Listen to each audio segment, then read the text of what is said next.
باقی ایک اس میں عرض کر دوں خطرناک بات، المصنف ابن ابی شیبہ میں ایک روایت ہے کہ حضرت علی کے گھر میں خلافت کے حوالے سے مشورے چل رہے تھے، اگرچہ حضرت ابوبکر صدیق کو وہ ایک حساسی طور پہ سقیفہ بنی ساعدہ میں خلیفہ چن لیا گیا، تو اس روایت میں آتا ہے کہ حضرت عمر آئے اور سیدہ فاطمہ کے گھر کے باہر کھڑے ہو کے انہوں نے کہا اے فاطمہ آپ رسول اللہ کی بیٹی ہیں اور ہمیں دنیا میں رسول اللہ کے بعد سب سے بڑھ کر عزیز ہیں، لیکن مجھے پتا چلا ہے کہ یہ زبیر اور علی اور انصار مدینہ آپ کے گھر میں مشورے کرتے ہیں آ کے خلافت کے حوالے سے، جبکہ آپ کو پتا ہے کہ حضرت ابوبکر کو خلیفہ چن لیا گیا ہے، آپ لوگوں نے بیعت نہیں کی ہے، وہ آپ کا اپنا حق ہے، لیکن اس کی وجہ سے مسلمانوں کی اگر آپ جمعیت کو توڑیں گے تو میں آپ کو وارن کرنے آیا ہوں کہ آندہ مجھے اگر ایسی اطلاع ملی تو میں آپ کے گھر کو آگ لگا دوں گا۔ یہ روایت ہے المصنف ابن ابی شیبہ۔ اس سے بڑی بدبختی یہ ہے کہ بعض سنی علماء اس حدیث کو صحیح بھی سمجھتے ہیں۔ ہمارے جیلم شہر میں نا شیخ زبیر علی زئی صاحب کے نافرمان شاگرد غلام مصطفیٰ ظہیر صاحب حفظہ اللہ تعالی من الجنۃ والناس، انہوں نے باقاعدہ السنہ رسالے میں اس حدیث کا دفاع کیا، اور ان کا اگر کوئی اس حدیث پہ یہ کہے گا نا کہ اس حدیث سے تو حضرت عمر کے بارے میں یہ مسئلہ کھڑا ہو رہا ہے، اور بخاری و مسلم حدیث ہے جس نے فاطمہ کا دل دکھایا اس نے میرا دل دکھایا، اور قرآن کی آیت ہے کہ جو اللہ اس کے رسول کو اذیت دیتے ہیں ان الذین یؤذون اللہ ورسولہ لعنہم اللہ فی الدنیا والآخرہ، دنیا اور آخرت کی زندگی میں اللہ کی لعنت ہے ان پہ، ان کے لیے عذاب تیار کر رکھا ہے۔ تو وہ کہتے ہیں میں ان کو یہ جواب دوں گا کہ اس سے تو حضرت فاطمہ کی فضیلت ثابت ہو رہی ہے کہ دیکھیں اس میں حضرت عمر کہتے ہیں کہ آپ ہمیں رسول اللہ کے بعد سب سے بڑھ کر عزیز ہیں، تو حضرت فاطمہ کتنی محبت کرتے تھے حضرت فاطمہ کے ساتھ حضرت عمر، ان کو وہ پہلا حصہ نظر آیا اگلا نظر ہی نہیں آیا کہ انہوں نے کہا میں آگ لا دوں گا تیرے، نعوذ باللہ من ذالک، یہ کسی کی جرت نہیں ایسی بات کر۔ تو میں نے اس کے خلاف آواز بلند کی کہ میں اس روایت کو صحیح نہیں مان، اور وہ کیسے؟ مولانا اسحاق صاحب ان دنوں زندہ تھے، میں نے ان سے یہ چیز خود ڈسکس کی، ان کا بیٹا یہ روایت ہی جعلی ہے، میں نے کہا کیوں؟ وہ کہنے لگے اس میں جو راوی ہے نا حضرت عمر کا غلام زید بن اسلم، اور اسلم جو ہے وہ حضرت عمر کا غلام تھا، حضرت عمر کا غلام اسلم اس وقت حضرت عمر کی غلامی میں نہیں آیا تھا جس زمانے کا یہ واقعہ رپورٹ کر رہا ہے، وہ تو حضرت عمر کے دور خلافت میں ان کے پاس آیا، اور یہ واقعہ تو حضرت بکر کا ہے، تو یہ اس نے سند بیان نہیں کی ہے۔ پھر میں نے شیخ زبیر علی زئی صاحب سے بھی ڈسکس کیا، انہوں نے کہا یار میں اس حدیث کو پہلے تو صحیح سمجھتا تھا، لیکن مجھے فیصل آباد سے بابا جی نے کال کی، کون؟ مولانا اسحاق صاحب۔ مولانا اسحاق صاحب جو ہے شیخ زبیر علی زئی صاحب کے بھی استاد ہیں ان معنوں میں، تو مجھے انہوں نے کہا شیخ صاحب بات یہ ہے کہ یہ روایت کو اگر آپ صحیح مانیں گے تو حضرت عمر کو کیسے بچائیں گے؟ یہ تو سند ہی پوری نہیں ہے اس کی، کیونکہ جو راوی بیان کر رہا ہے اس نے وہ زمانہ نہیں پایا، اگر وہ صحابی ہوتا تو ہم اس کی روایت قبول کر لیتے کہ کسی اور صحابی سے سنا ہوگا، تابعی کی روایت چھوٹی بھی نہیں قبول ہوتی۔ تو حضرت عمر کے بارے میں جو روایت ہے اس کو پھر شیخ زبیر صاحب کہتے ہیں کہ میں بھی اب اس کو صحیح نہیں مانتا۔ مولانا اسحاق صاحب کا موقف مضبوط ہے، لیکن جو ان کا شاگرد ہے زبیر علی زئی صاحب کا غلام مصطفیٰ ظہیر صاحب، تو ان کو میں نے جب کہا میں نہیں اس کو مانتا، تو انہوں نے آگے سے دیکھیں کیا دھمکی لگائی، وہ کہتے ہیں کہ جی تم یہ کہو کہ اگر یہ روایت صحیح ہو تو تمہاری بیوی کو ایک مجلس میں 3 طلاقیں، کیونکہ غلام مصطفیٰ ظہیر صاحب کے نزدیک بھی ایک مجلس میں 3 طلاقیں اسٹیبلش ہو جاتی ہیں تینوں، اور رجوع نہیں ہو سکتی، اور زبیر علی زئی صاحب کے نزدیک بھی اور میرے نزدیک بھی، تو یہ ان کا تقیہ کلام ہے کہ چلو اس کی بیوی فارغ کرو۔ تو میں نے ان کو پتا کہ میں نے پھکی والا جواب دیا، میں نے کہا اگر یہ روایت صحیح ہو تو مسلک اہل حدیث کو 3 طلاقیں، جس مسلک میں حضرت عمر کی ایسی توہین بیان ہو، کیسی وڈی پھکی دی تھی، میں کہا میری بیوی نو نہیں تو آڈے فرقے نو 3 طلاقاں، جس فرقے میں یہ روایت صحیح، یا سنہ رسالے میں دفاع کیا ہوا انہوں نے اس روایت کا۔ ہمارے نزدیک یہ روایت بالکل جعلی ہے، اور یہ نعوذ باللہ من ذالک انتہائی گستاخی ہے، چاہے کسی نے بھی کیا کہ حضرت فاطمہ کو جا کے کوئی دھمکی لگائے اس طرح، تو دھمکی تک تو مصنف ابن ابی شیبہ سے چلیں وہ لولے لنگڑے محدثین کا سہارا لے کے جو آج کے دور کے جو صحیح کہتے ہیں، امام ابن ابی شیبہ نے تو تحقیم نہیں کی ہوئی ہے، وہ معاملہ چلا لیتے ہیں، لیکن اگلا جو واقعہ وہ تو کہیں بھی نہیں لکھا ہوا، وہ کہتے ہیں جی جب دھمکی دی تھی تو پھر لگا بھی دیتی ہوئے گی تو مار بھی دیتا ہوئے گا، وہ آگے پھر اس کے آگے سٹوری جوڑ لیتے ہیں۔ میں نے بتایا نا ہمارے ملک میں اگر کسی کی فضیلت میں 10 ہے نا تو ایک بندہ آ کے 10 اور لگاتا ہے، دوسرا 10 اور وہ لاکھ تک پہنچا دیتا ہے، تو وہ غلوب ہوتا چلا جاتا ہے۔ تو یہ روایت جو ہے نا جی بالکل اصول محدثین کے اوپر باطل ہے، اور ہم اس روایت کو نہیں مانتے۔ اگر آپ اس کو ڈیپ کریں گے، دنیا کی جتنی کتابوں میں سیدنا عمر پہ یہ الزام لگایا گیا کہ وہ نعوذ باللہ حضرت فاطمہ کے قاتل ہیں، اس کی اصل ایک ہی سند ہے، ایک ہی کتاب ہے جس سے ساروں نے لی ہوئی ہے، اور وہ کتاب ہے سلیم بن قیس ہلالی کی، اردو میں ہم سلیم بولتے ہیں، یہ لفظ سلیم ہے عربی۔ یہ کہتے ہیں حضرت علی کے اصحاب میں سے تھا، تابعی تھا، ان کے ساتھیوں میں سے تھا۔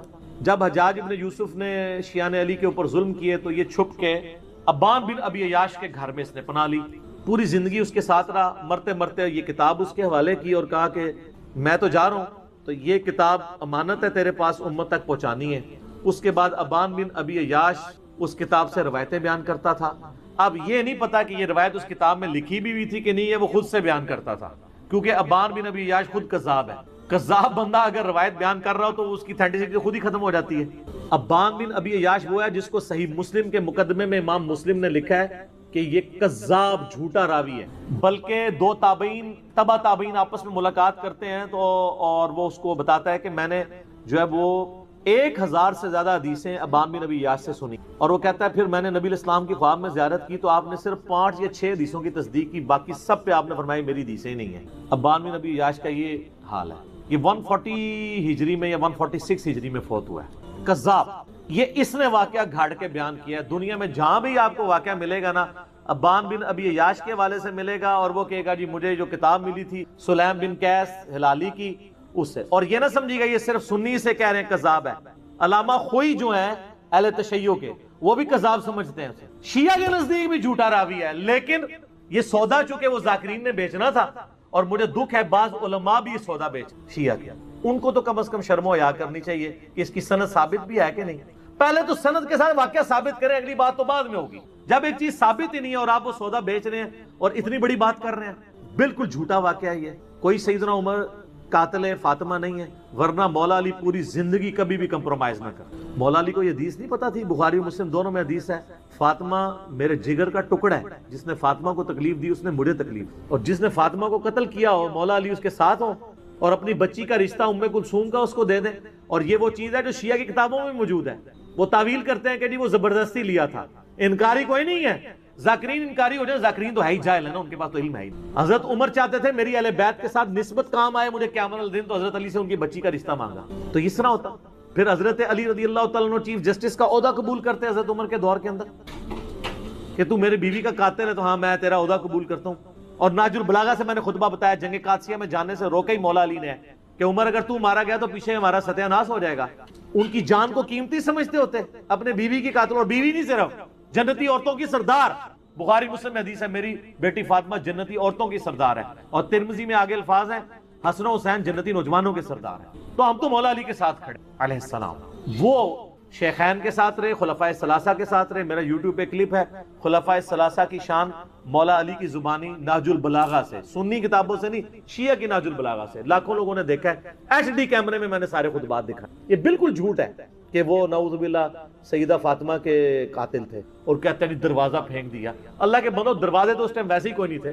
ہاں میں قرآن سے ثابت کرتا ہوں، قرآن میں آئے جب کسی کے گھر جاؤ تو اجازت لو، اعلیٰ ہونا چاہیے تھا دروازہ کھٹکھٹاؤ، کیونکہ اگلے زمانوں میں ابھی بھی گاؤں ایریا میں آپ چلے جائیں تو صرف پردے لٹکے ہوتے ہیں، باہر سے صرف آواز لگاتے ہیں میں اندر آ سکتا ہوں، عورتیں پردہ کر لیں چلے جاتے ہیں۔ اسی لیے تو مسلم شریف میں حدیث آتی ہے نا کہ نبی علیہ السلام کی چارپائی کے نیچے وہ ایک کتے کا پلہ چلا گیا تھا تو حضرت جبرائیل اندر ہی نہیں آئے تھے۔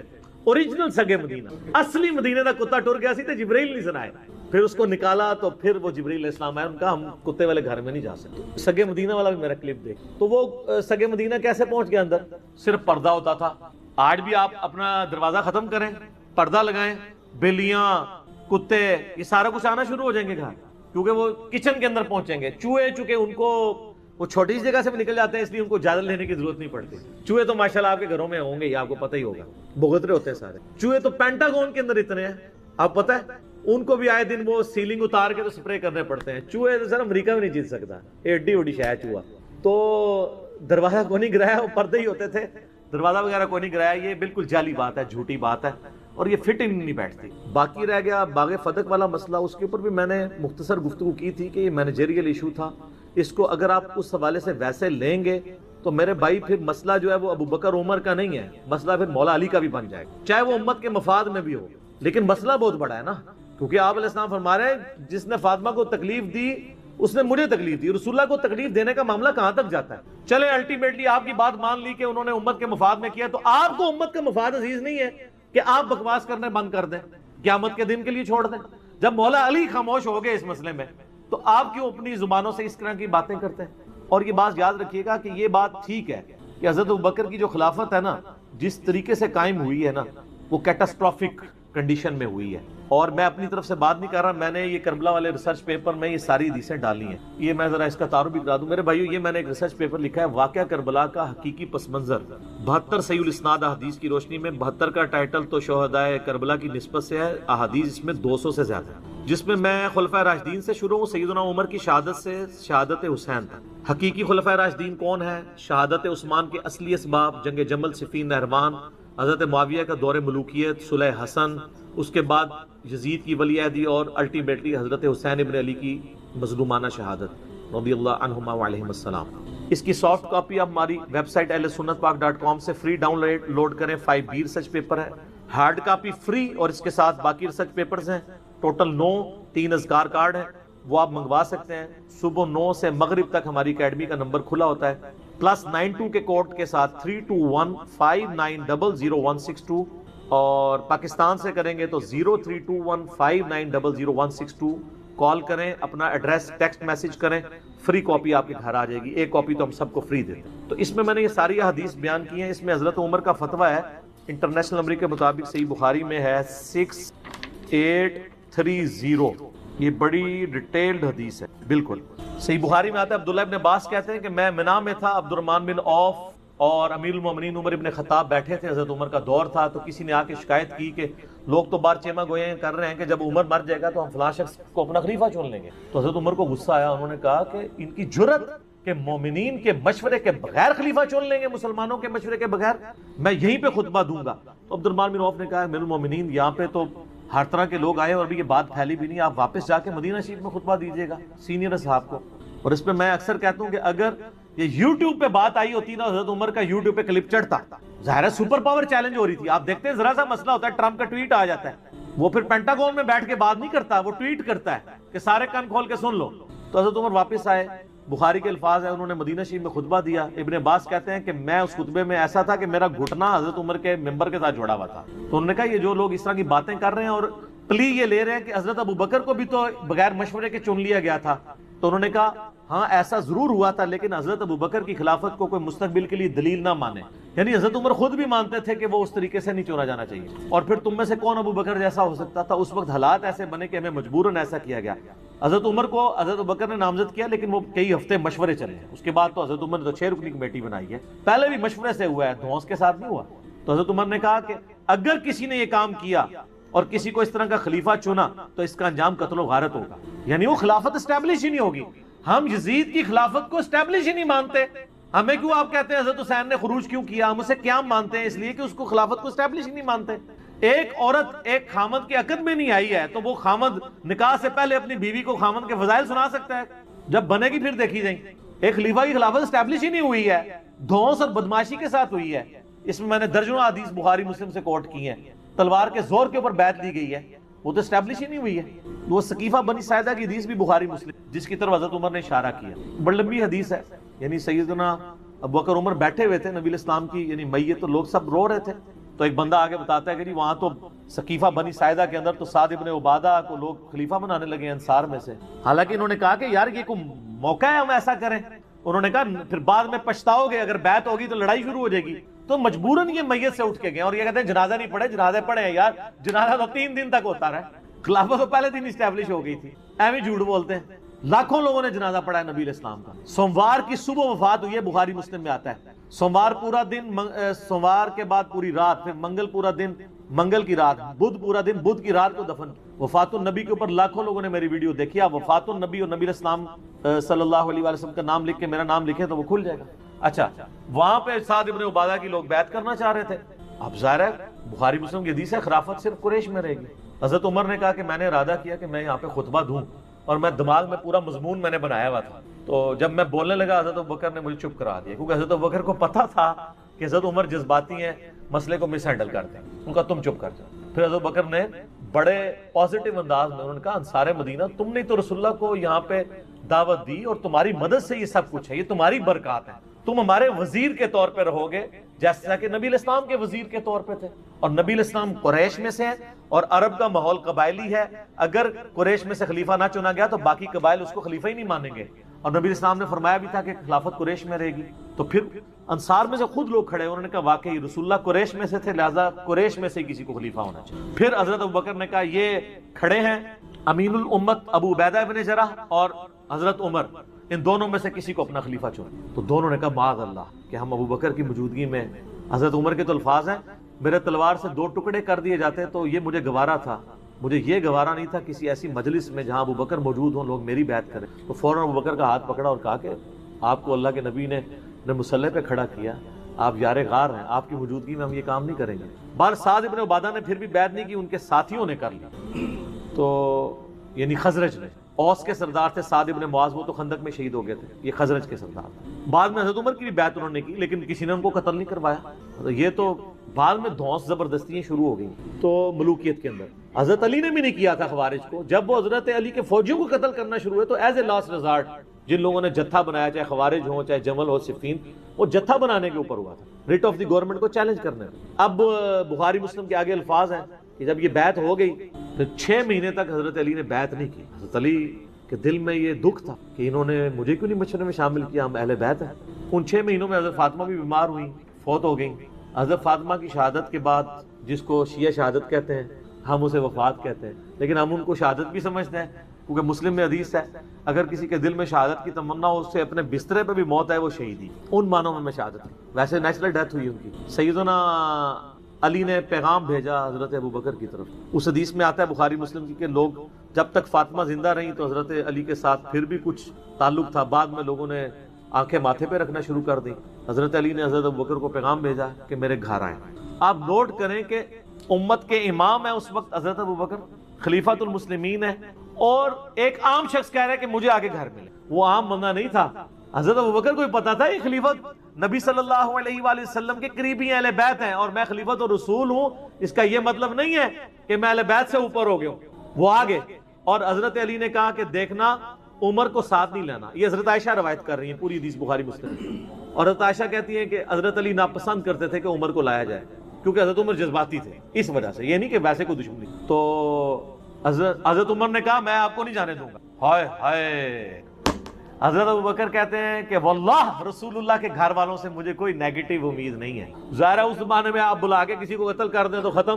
آج والا صاحب تو نہیں تھا کہ ایک وزیر اعظم ماریں گے تو اسی پارٹی کا دوسرا وزیر اعظم بن جائے گا. وہاں تو خلیفہ کا مطلب خلیفہ تھا. آپ صلی اللہ علیہ وآلہ وسلم کے اہل بیت کے ناطے حضرت ابوبکر نے پروٹوکول دیا, اور حضرت ابوبکر صدیق رضی اللہ تعالیٰ عنہ خود مولا علی کے پاس آئے ان کے گھر میں. آپ اندازہ کریں. اور حضرت ابوبکر کی حدیث بھی ہے صحیح بخاری کے اندر کہ محمد صلی اللہ علیہ وآلہ وسلم کے قرب کو ان کے اہل بیت کے قرب میں تلاش کرو. اور اس حدیث کو امام بخاری حضرت حسن و حسین کے چیپٹر میں لے کے آئے ہیں, امہات المومنین کے چیپٹر میں نہیں لائے. Point to be noted. حالانکہ وہ بھی اہل بیت ہے لیکن انہوں نے اہل بیت سے مراد حسن و حسین کو لیا. تو حضرت ابوبکر کے دل میں تو پھر قدر تھی نا اہل بیت کی. جب پہنچے تو پھر سیدنا علی رضی اللہ تعالیٰ عنہ نے کہا کہ اے ابوبکر, اللہ نے جو آپ کو ہم پہ فضیلت دی اس امر خلافت میں, ہمیں آپ سے کوئی حسد نہیں, لیکن اہل بیت رسول کے ناطے صلی اللہ علیہ وآلہ وسلم کیا ہمارا یہ حق نہیں تھا کہ آپ ہمیں اس مشورے میں شامل کرتے ہیں؟ بس اتنی بات کی تو حضرت ابوبکر نے رونا شروع کر دیا. کیا مطلب؟ مان لیا کہ مسئلہ مس ہینڈل ہوا ہے, اگرچہ بد نیتی سے نہیں ہوا, وہ خزرج کی وجہ سے مس ہینڈل ہوا سقیفہ بنی ساعدہ میں. وہ جب رونا شروع کیا تو حضرت علی نے کہا بس. پھر حضرت ابوبکر نے کہا اللہ کی قسم مجھے رسول اللہ کے گھر والے اپنوں سے بڑھ کے عزیز. واہ. حضرت علی کی بھی آگے دیکھیں للہیت. حضرت علی اس وقت بھی کہہ سکتے ہیں ابوبکر میں بیعت کرتا ہوں, جاؤ باہر جا کے اناؤنسمنٹ کر دو. نہیں, جو اوپن فتنہ تھا اس کو اوپنلی دبایا اور کہا کہ میں ظہر کے بعد اعلانیہ پبلکلی مسجد نبوی میں آپ کی بیعت کروں تاکہ کسی کو وہم باقی نہ. بخاری مسلم کے الفاظ ہیں, ظہر کی نماز کے بعد حضرت ابوبکر ممبر پہ چڑھے, خطبہ دیا اور حضرت علی کی بیعت میں ڈیلے کی وجہ بیان کی, اور اس کے بعد حضرت علی ممبر پہ چڑھے اور انہوں نے حضرت ابوبکر کے فضائل بیان کیے. حضرت ابوبکر نے حضرت علی کے فضائل بیان کیے اور حضرت علی نے حضرت ابوبکر کے, اور پھر کہا کہ میں بیعت کرتا ہوں. اور اس حدیث کی کنکلوژن ان الفاظ پہ ہوتی ہے کہ پھر سارے مسلمان حضرت علی سے خوش ہو گئے. لیکن ان 6 مہینوں میں کسی نے تلوار کی دھونس پہ حضرت علی سے بیعت نہیں لی, اس لیے کہ انہوں نے پارٹی جتھا نہیں بنایا. اما عائشہ کہتی ہیں نبی علیہ السلام کی وفات سے کچھ عرصہ پہلے سیدہ فاطمہ کے کان میں ایک بات کہی نبی علیہ السلام نے, وہ رو پڑی. پھر ایک اور بات کہی, وہ مسکرا پڑی. تو میں سیدہ فاطمہ سے پوچھتی رہی کہ مجھے بتاؤ نبی علیہ السلام نے تم سے کیا بات کی؟ تو وہ اوائڈ کرتی رہی. جب نبی علیہ السلام فوت ہو گئے نا، اس کے بعد سیدہ عائشہ کہتی ہیں میں نے کہا فاطمہ میں تمہاری ماں لگتی ہوں، ماں ہونے کے حق کے سبب جو میرا حق ہے تم پہ، اس حق کے سبب میں تم سے پوچھتی ہوں کہ نبی علیہ السلام نے تمہارے کان میں کیا بات کی. تو انہوں نے کہا ہاں میں اب اپنے باپ کا راز بتا دیتی ہوں. نبی علیہ السلام نے مجھے کہا تھا کہ ان قریب میں فوت ہونے والا ہوں، اللہ نے وحی کے ذریعے بتا دیا. اس پہ میں رو پڑی، اور پھر آپ صلی اللہ علیہ وآلہ وسلم نے دوسری دفعہ میرے کان میں یہ بات کہی کہ میرے اہل بیت میں سب سے پہلے مر کے تم میرے تک پہنچو گی، اور وہ بھی 6 مہینے کے بعد فوت ہوگی. اور کیا تم اس بات پہ خوش نہیں ہو کہ تم جنتی عورتوں کی سردار ہو؟ تو میں اس بات پہ مسکرا پڑی. اور ترمذی میں الفاظ ہے کہ حسن و حسین جنتی نوجوانوں کے سردار ہیں اور سیدہ فاطمہ جنتی عورتوں کی سردار. المستدرک للحاکم میں ہے کہ حسن و حسین جنتی نوجوانوں کے سردار ہیں اور ان کے باپ علی ابن ابی طالب ان سے بھی بہتر ہیں. اور ترمذی میں ایک روایت ہے کہ ابو بکر اور عمر جنت میں انبیاء کے علاوہ تمام بوڑھوں کے سردار. جنت میں کوئی بوڑھا نہیں ہوگا لیکن جو دنیا میں بڑھاپے سے گئے تھے ان کے بارے میں. اس میں جنتیوں کا سردار کون، یوٹیوب پہ ایک میرا کلپ بھی ہے، میں نے سارے حدیثوں کے نمبر بھی بتائے. تو یہ نبی علیہ السلام نے اصل میں ہمیں سنایا ہے کہ کل کو کوئی یہ نہ کہ جو میرا مرید ہو گیا میں اس وقت تک جنت میں نہیں جاؤں گا جب تک اپنے سارے مرید نہ لے جاؤں. آپ اس سلسلے میں بیعت ہو جائیں، آپ جنت میں جائیں گے. جب کوئی یہ جھوٹے دعوے کرے گا نا تو پھر اس کو یہ بتایا جائے کہ نبی علیہ السلام تو صحیح بخاری کی حدیث ہے، مسلم میں بھی ہے، اے میری بیٹی فاطمہ اس بات پہ مت اکڑنا کہ تم اللہ کے نبی کی بیٹی ہو، میرے مال سے جو کچھ لینا ہے مجھ سے لے لو، اگر اللہ نے تمہیں پکڑ لیا تو میں اللہ کے حضور تمہارے کچھ کام نہیں آؤں گا. یہ سمجھانے کے لیے تھا، یہ نہیں ہے کہ انہوں نے پکڑا جانا تھا. جیسا پنجابی کہتے ہیں نا کہنا تینوں تو سنانا نو، کہنا بیٹی کو اور سنانا بہو کو. اصل میں ہمیں سنایا گیا ہے کہ میں اپنی بیٹی کے بارے میں کہہ رہا ہوں کہ نسبت یہ نہ کہنا جو کچھ بھی ہے تیرے محبوب کی امت سے، نہیں، نسبت کو ہم مانتے ہیں لیکن عمل بھی ہو. سیدہ فاطمہ کو نسبت کا فائدہ ہوا ہے لیکن ان کا عمل بھی ہے نا جی. ان کے بچے قربان ہوئے ہیں، ان کا خاوند قربان ہوا ہے، ان کی اپنی قربانی ہے. یہ بات کہنا سوکھا ہے. صحیح بخاری میں حدیث ہے. آج تو لوگ کہتے ہیں تیرے ہوتے جنم لیا ہوتا، پھر میں تیرے قدموں سے لپٹ جاتا، میں یہ ہوتا، میں رفع دین پھر بھی نہ کرتا، کیونکہ رفع دین کرنا تو کہنا سی مکھیاں مارتا ہے تے قدمہ نہ لپٹنا سی. یہ بات کہنا ہو سکتا ہے ابو جہل ہی ہوتا، ضروری ہے ابو بکر عمر عثمان علی ہوتا. صحیح بخاری میں ہے عبداللہ ابن مسعود کہتے ہیں نبی علیہ السلام خانہ کعبے میں نماز پڑھ رہے تھے اور ہم دیکھ رہے تھے. عقبہ بن ابی معیط نے لا کے ایک اوجڑی اونٹ کی، اتنی بھاری اوجڑی نبی علیہ السلام کے مبارک گردن پہ رکھتی جب سجدے کی حالت میں. آج علیہ السلام سے اٹھنے نہیں ہو رہا، اتنا وزنی. عبداللہ بن مسعود کیا صحابی نہیں تھے یار؟ صحابہ نے جا کے حضرت فاطمہ کو کہا کہ یہ اجڑی اٹھائیں، کیونکہ سب کو یہ پتا تھا کہ پھینٹی لگ جائے گی وہاں پہ. حضرت رکھی کس نے تھی؟ صحیح بخاری میں آتا ہے یہ عقبہ بن ابی معیط نے. یہ لیڈر تھا کفار کا؟ ہاں، ولید بن عقبہ، اسی کا بیٹا ولید بن عقبہ جس کو کوفے کا گورنر لگایا. مسلم شریف میں آتا ہے حضرت عثمان کے دور میں شراب پی کے نماز پڑھاتا تھا جس کی وجہ سے حضرت عثمان کے لوگ صحابہ خلاف ہو گئے. شہادت عثمان کے اصلی اسباب صحیح بخاری، جعلی اسباب نہیں. اس کا باپ عقبہ بن ابی معیط. حضرت فاطمہ نے آ کے وہ اجڑی اٹھائی. ٹھیک ہو گیا جناب، یہ بات کہنا آسان ہے. حضرت فاطمہ نے بڑی قربانیاں دی ہوئی ہیں، ایویں نہیں جنتی عورتوں کی سردار ہے. تو صحیح مسلم میں سالم بن سعد السعدی کہتے ہیں اللہ کی قسم مجھے پتا ہے کہ غزوہ احد کے موقع پر جب نبی علیہ السلام کو زخم لگا تھا تو کس نے زخم دھویا تھا اور کس نے مرہم پٹی کی تھی؟ مولا علی نے زخم کو دھویا تھا، پانی ڈالتے تھے، سیدہ فاطمہ دھوتی تھی. جب خون نہیں رکتا تھا تو سیدہ فاطمہ نے کاٹن کا کپڑا جلا کے اس کی راکھ حضور کے زخم پہ رکھی تو تب جا کے خون. اسی لیے میں کہتا ہوں بچہ بچہ ہی ہوتا ہے. باقی کسی صحابی کی عقیدت نبی علیہ السلام کے ساتھ وہ نہیں ہو سکتی تھی جو حضرت علی اور فاطمہ کی تھی، کیونکہ حضرت علی کو تو حضور نے پالا ہوا تھا، فاطمہ ویسے بچی تھی. اولاد تو اولاد ہی ہوتی ہے میرے بھائی، اولاد سے آگے کوئی نہیں ہو سکتا. لہذا یہ جو کہا گیا نا کہ سیدہ فاطمہ کے حوالے سے کہ تم اس بات پہ نہ اکڑنا کہ تم اللہ کے نبی کی بیٹی ہو، یہ ہمیں بتایا گیا تاکہ کوئی صرف نسبت پر رائے کر کے نہ بیٹھ جائے.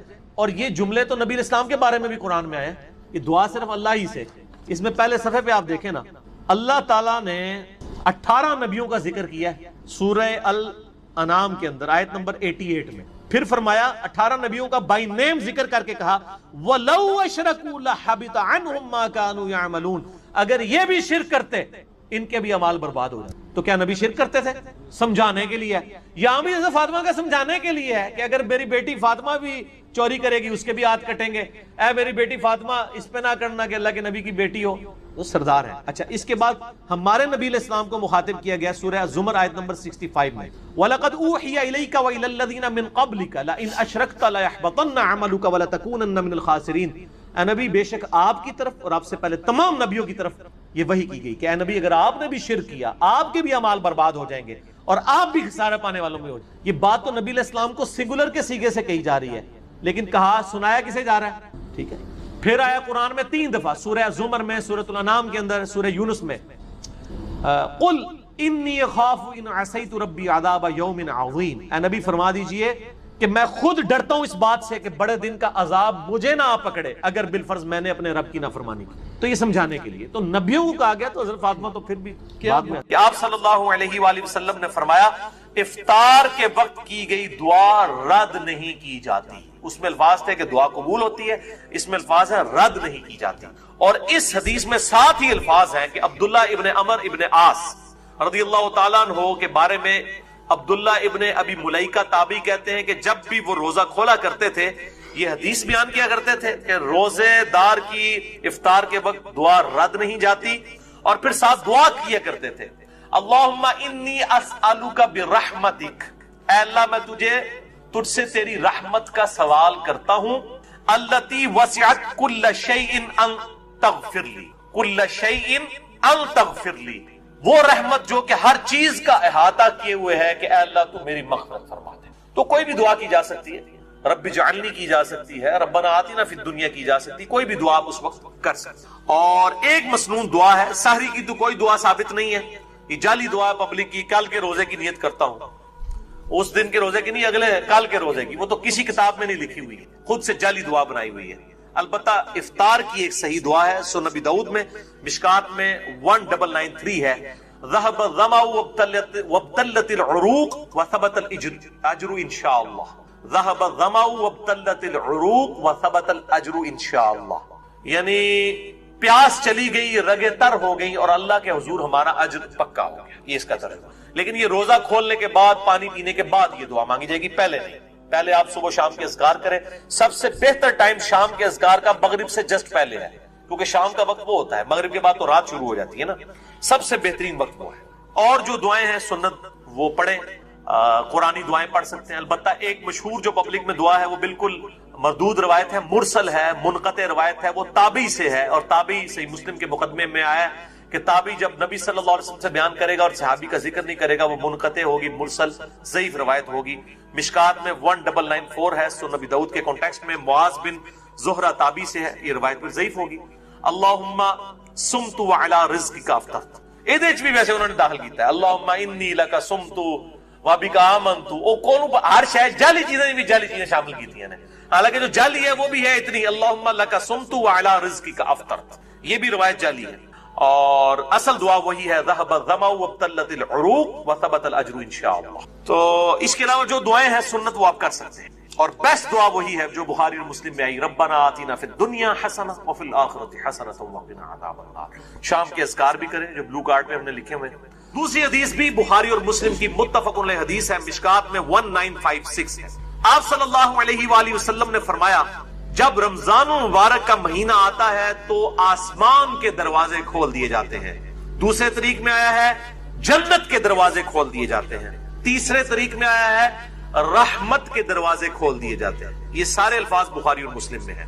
اور پھر ساتھ ہی الفاظ ہیں کہ جہنم کے دروازے، آگ کے دروازے بند کر دیے جاتے ہیں اور شیاطین جکڑ دیے جاتے ہیں. اچھا یہ ہے کہ شیاطین جو ہے وہ قید کر، اکثر لوگ سوال کر رہے ہوتے ہیں جی اگر شیاطین قید کر دیے جاتے ہیں پھر بھی چند لوگ ہیں جو نماز نہیں پڑھ رہے، چند نہیں اکثر لوگ نہیں پڑھ رہے ہوتے، تو میرے بھائی 11 مہینے تک جب شیطان نے پیڈل مارا ہے آپ کی سائیکل کو، اس کے بعد 1 مہینے نہ بھی مارے وہ، پھر بھی تھوڑی دور تک تو یہ معاملات چلیں گے. پھر سب سے بڑی چیز نفس ہے انسان کا، وہ ساتھ لگا ہوا. یہ سرکش شیاطین، بڑے بڑے شیاطین جو ہے وہ کر دیے جاتے ہیں. باقی جو انسان کے ساتھ شیاطین چھوٹے موٹے لگے وہ تو چلتے رہیں گے، اللہ تعالیٰ کی طرف سے خاص مدد آ جاتی ہے. باقی جڑے تھے پیڑے وہ کعبے بھی پیڑے.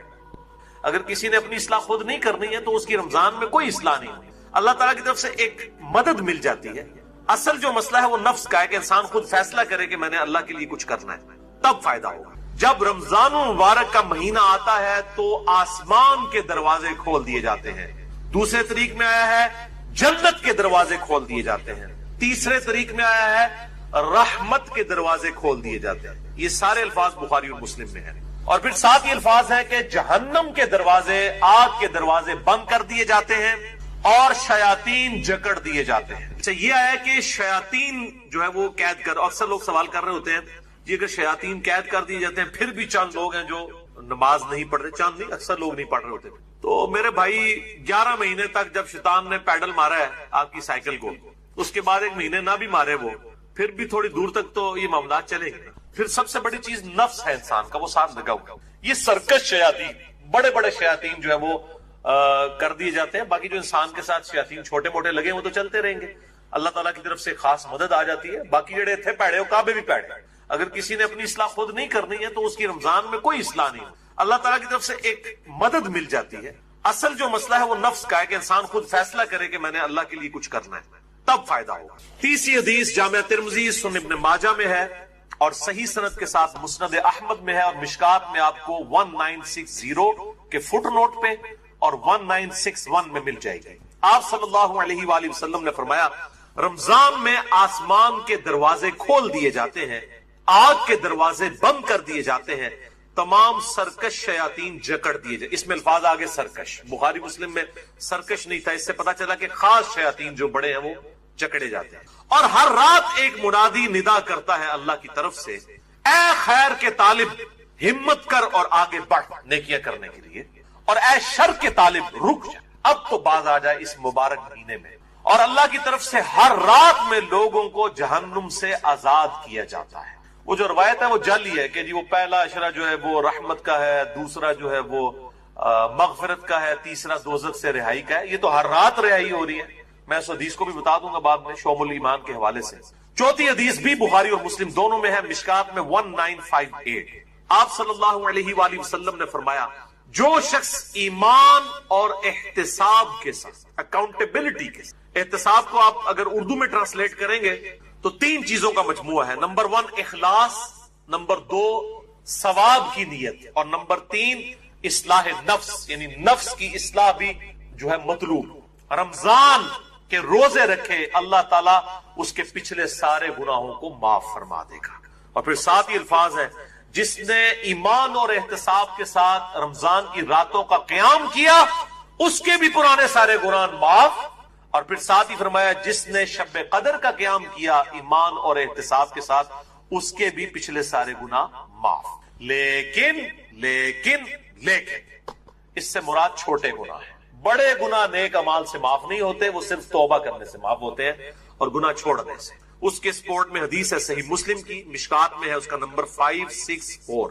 آپ صلی اللہ علیہ وآلہ وسلم نے فرمایا اگر بڑے بڑے گناہوں سے بچا جائے تو 5 نمازیں، ایک نماز سے دوسری نماز تک، ایک جمعے سے دوسرا جمعہ، اور ایک رمضان سے دوسرا رمضان درمیان کے گناہوں کا کفارہ ہے اگر بڑے گناہوں سے بچا جائے. تو نماز چھوڑنا تو خود بڑا گناہ ہے. یہ نہیں ہے کہ ایک جمعہ پڑھ لیا پھر اگلا جمعہ پڑھا پچھلے ساری معاف، نہیں، کبیرہ گناہوں سے بچا جائے. صحیح مسلم میں حدیث ہے، مشکات میں 569 اس کا نمبر ہے کہ بندے کے کفر اور اسلام کے درمیان فرق نماز ہے. تو نماز چھوڑنے سے تو بڑا کوئی گناہ نہیں ہے. تو ایک نماز سے دوسرا نماز کے درمیان گناہوں کا کفارہ بھی تب بنے گا جب دوسری نماز پڑھی جائے گی. 5ویں حدیث بھی بخاری اور مسلم کی متفقن علیہ حدیث ہے، مشکات میں 1959. آپ صلی اللہ علیہ وسلم نے فرمایا رمضان مبارک میں ہر نیک عمل 10 سے 700 گنا تک بڑھا دیا جاتا ہے.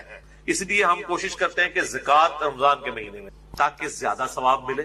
اور پھر زکوٰۃ ہوتی بھی لیونر ایئرز کے اعتبار سے، وہ سولر ایئرز کے اعتبار سے نہیں دینی ہوتی ہے، چاند کے مہینوں کے اعتبار سے دینی ہوتی ہے، تو وہ آسان ہو جاتا ہے حساب رکھنا. ویسے آپ ایک رمضان میں نکال لیں اور پھر پورا سال دیتے رہے، یا اگلے سال کی بھی پیشگی نکالی جا سکتی. زکوٰۃ میں میں نے ڈیٹیل سے لیکچر مسئلہ نمبر 95A اور B دے دیا، جسے شوق ہو تو وہ دیکھے. اور ساتھ ہی الفاظ ہیں بخاری و مسلم کے، اللہ تعالیٰ فرماتا ہے بے شک روزہ خاص میرے لیے ہے اور میں ہی اس کی جزا دوں گا.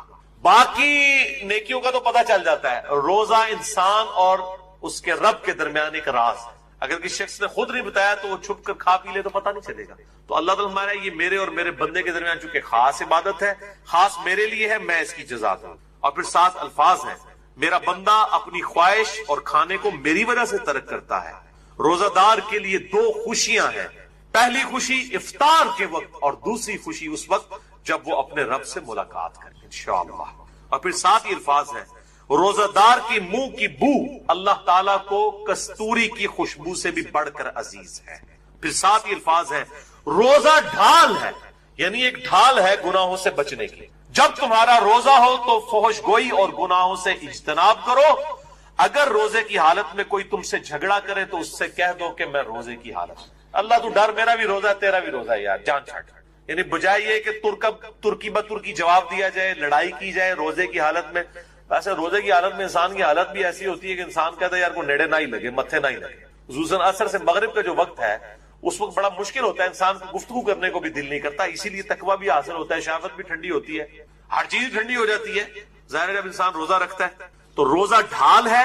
جب تمہارا روزہ ہو تو فحش گوئی مت کرو، گناہوں سے بچو، اور جب کوئی جھگڑا کرنے لگے اس سے کہہ دو کہ میرا روزہ ہے. چھٹی حدیث سنن نسائی اور مسند احمد میں ہے، مشکات میں 1962. آپ صلی اللہ علیہ وآلہ وسلم نے فرمایا تمہارے پاس رمضان مبارک کا مہینہ آیا ہے، اللہ نے اس کے روزے تم پر فرض کیے ہیں. اس میں آسمان کے دروازے یعنی جنت کے دروازے کھول دیے جاتے ہیں، جہنم کے دروازے بند کر دیے جاتے ہیں. جنت کے 8 دروازے ہیں اور دوزخ کے 7، اور سرکش شیاطین جکڑ دیے جاتے ہیں. اس ماہ میں ایک رات ایسی ہے جو 1000 مہینوں سے افضل ہے، جو ہم پچھلی دفعہ مسئلہ نمبر نیو 44 میں ڈسکس کر چکے. جو شخص اس کی خیر اور بھلائی سے محروم ہو گیا واقعی ہر بھلائی سے محروم ہو گیا.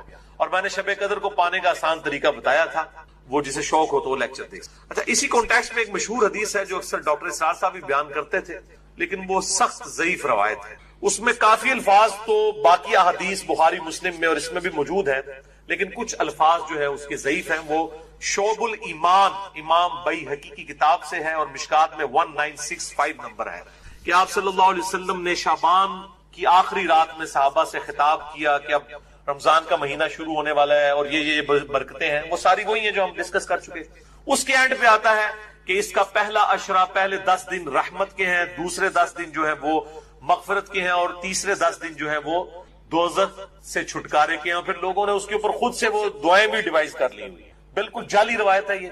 اور اس کے ایک طریق کے اندر علی بن زید مشہور ضعیف راوی ہے، اور دوسرے طریق میں سلیمان راوی جو ہے وہ منکر الحدیث ہے.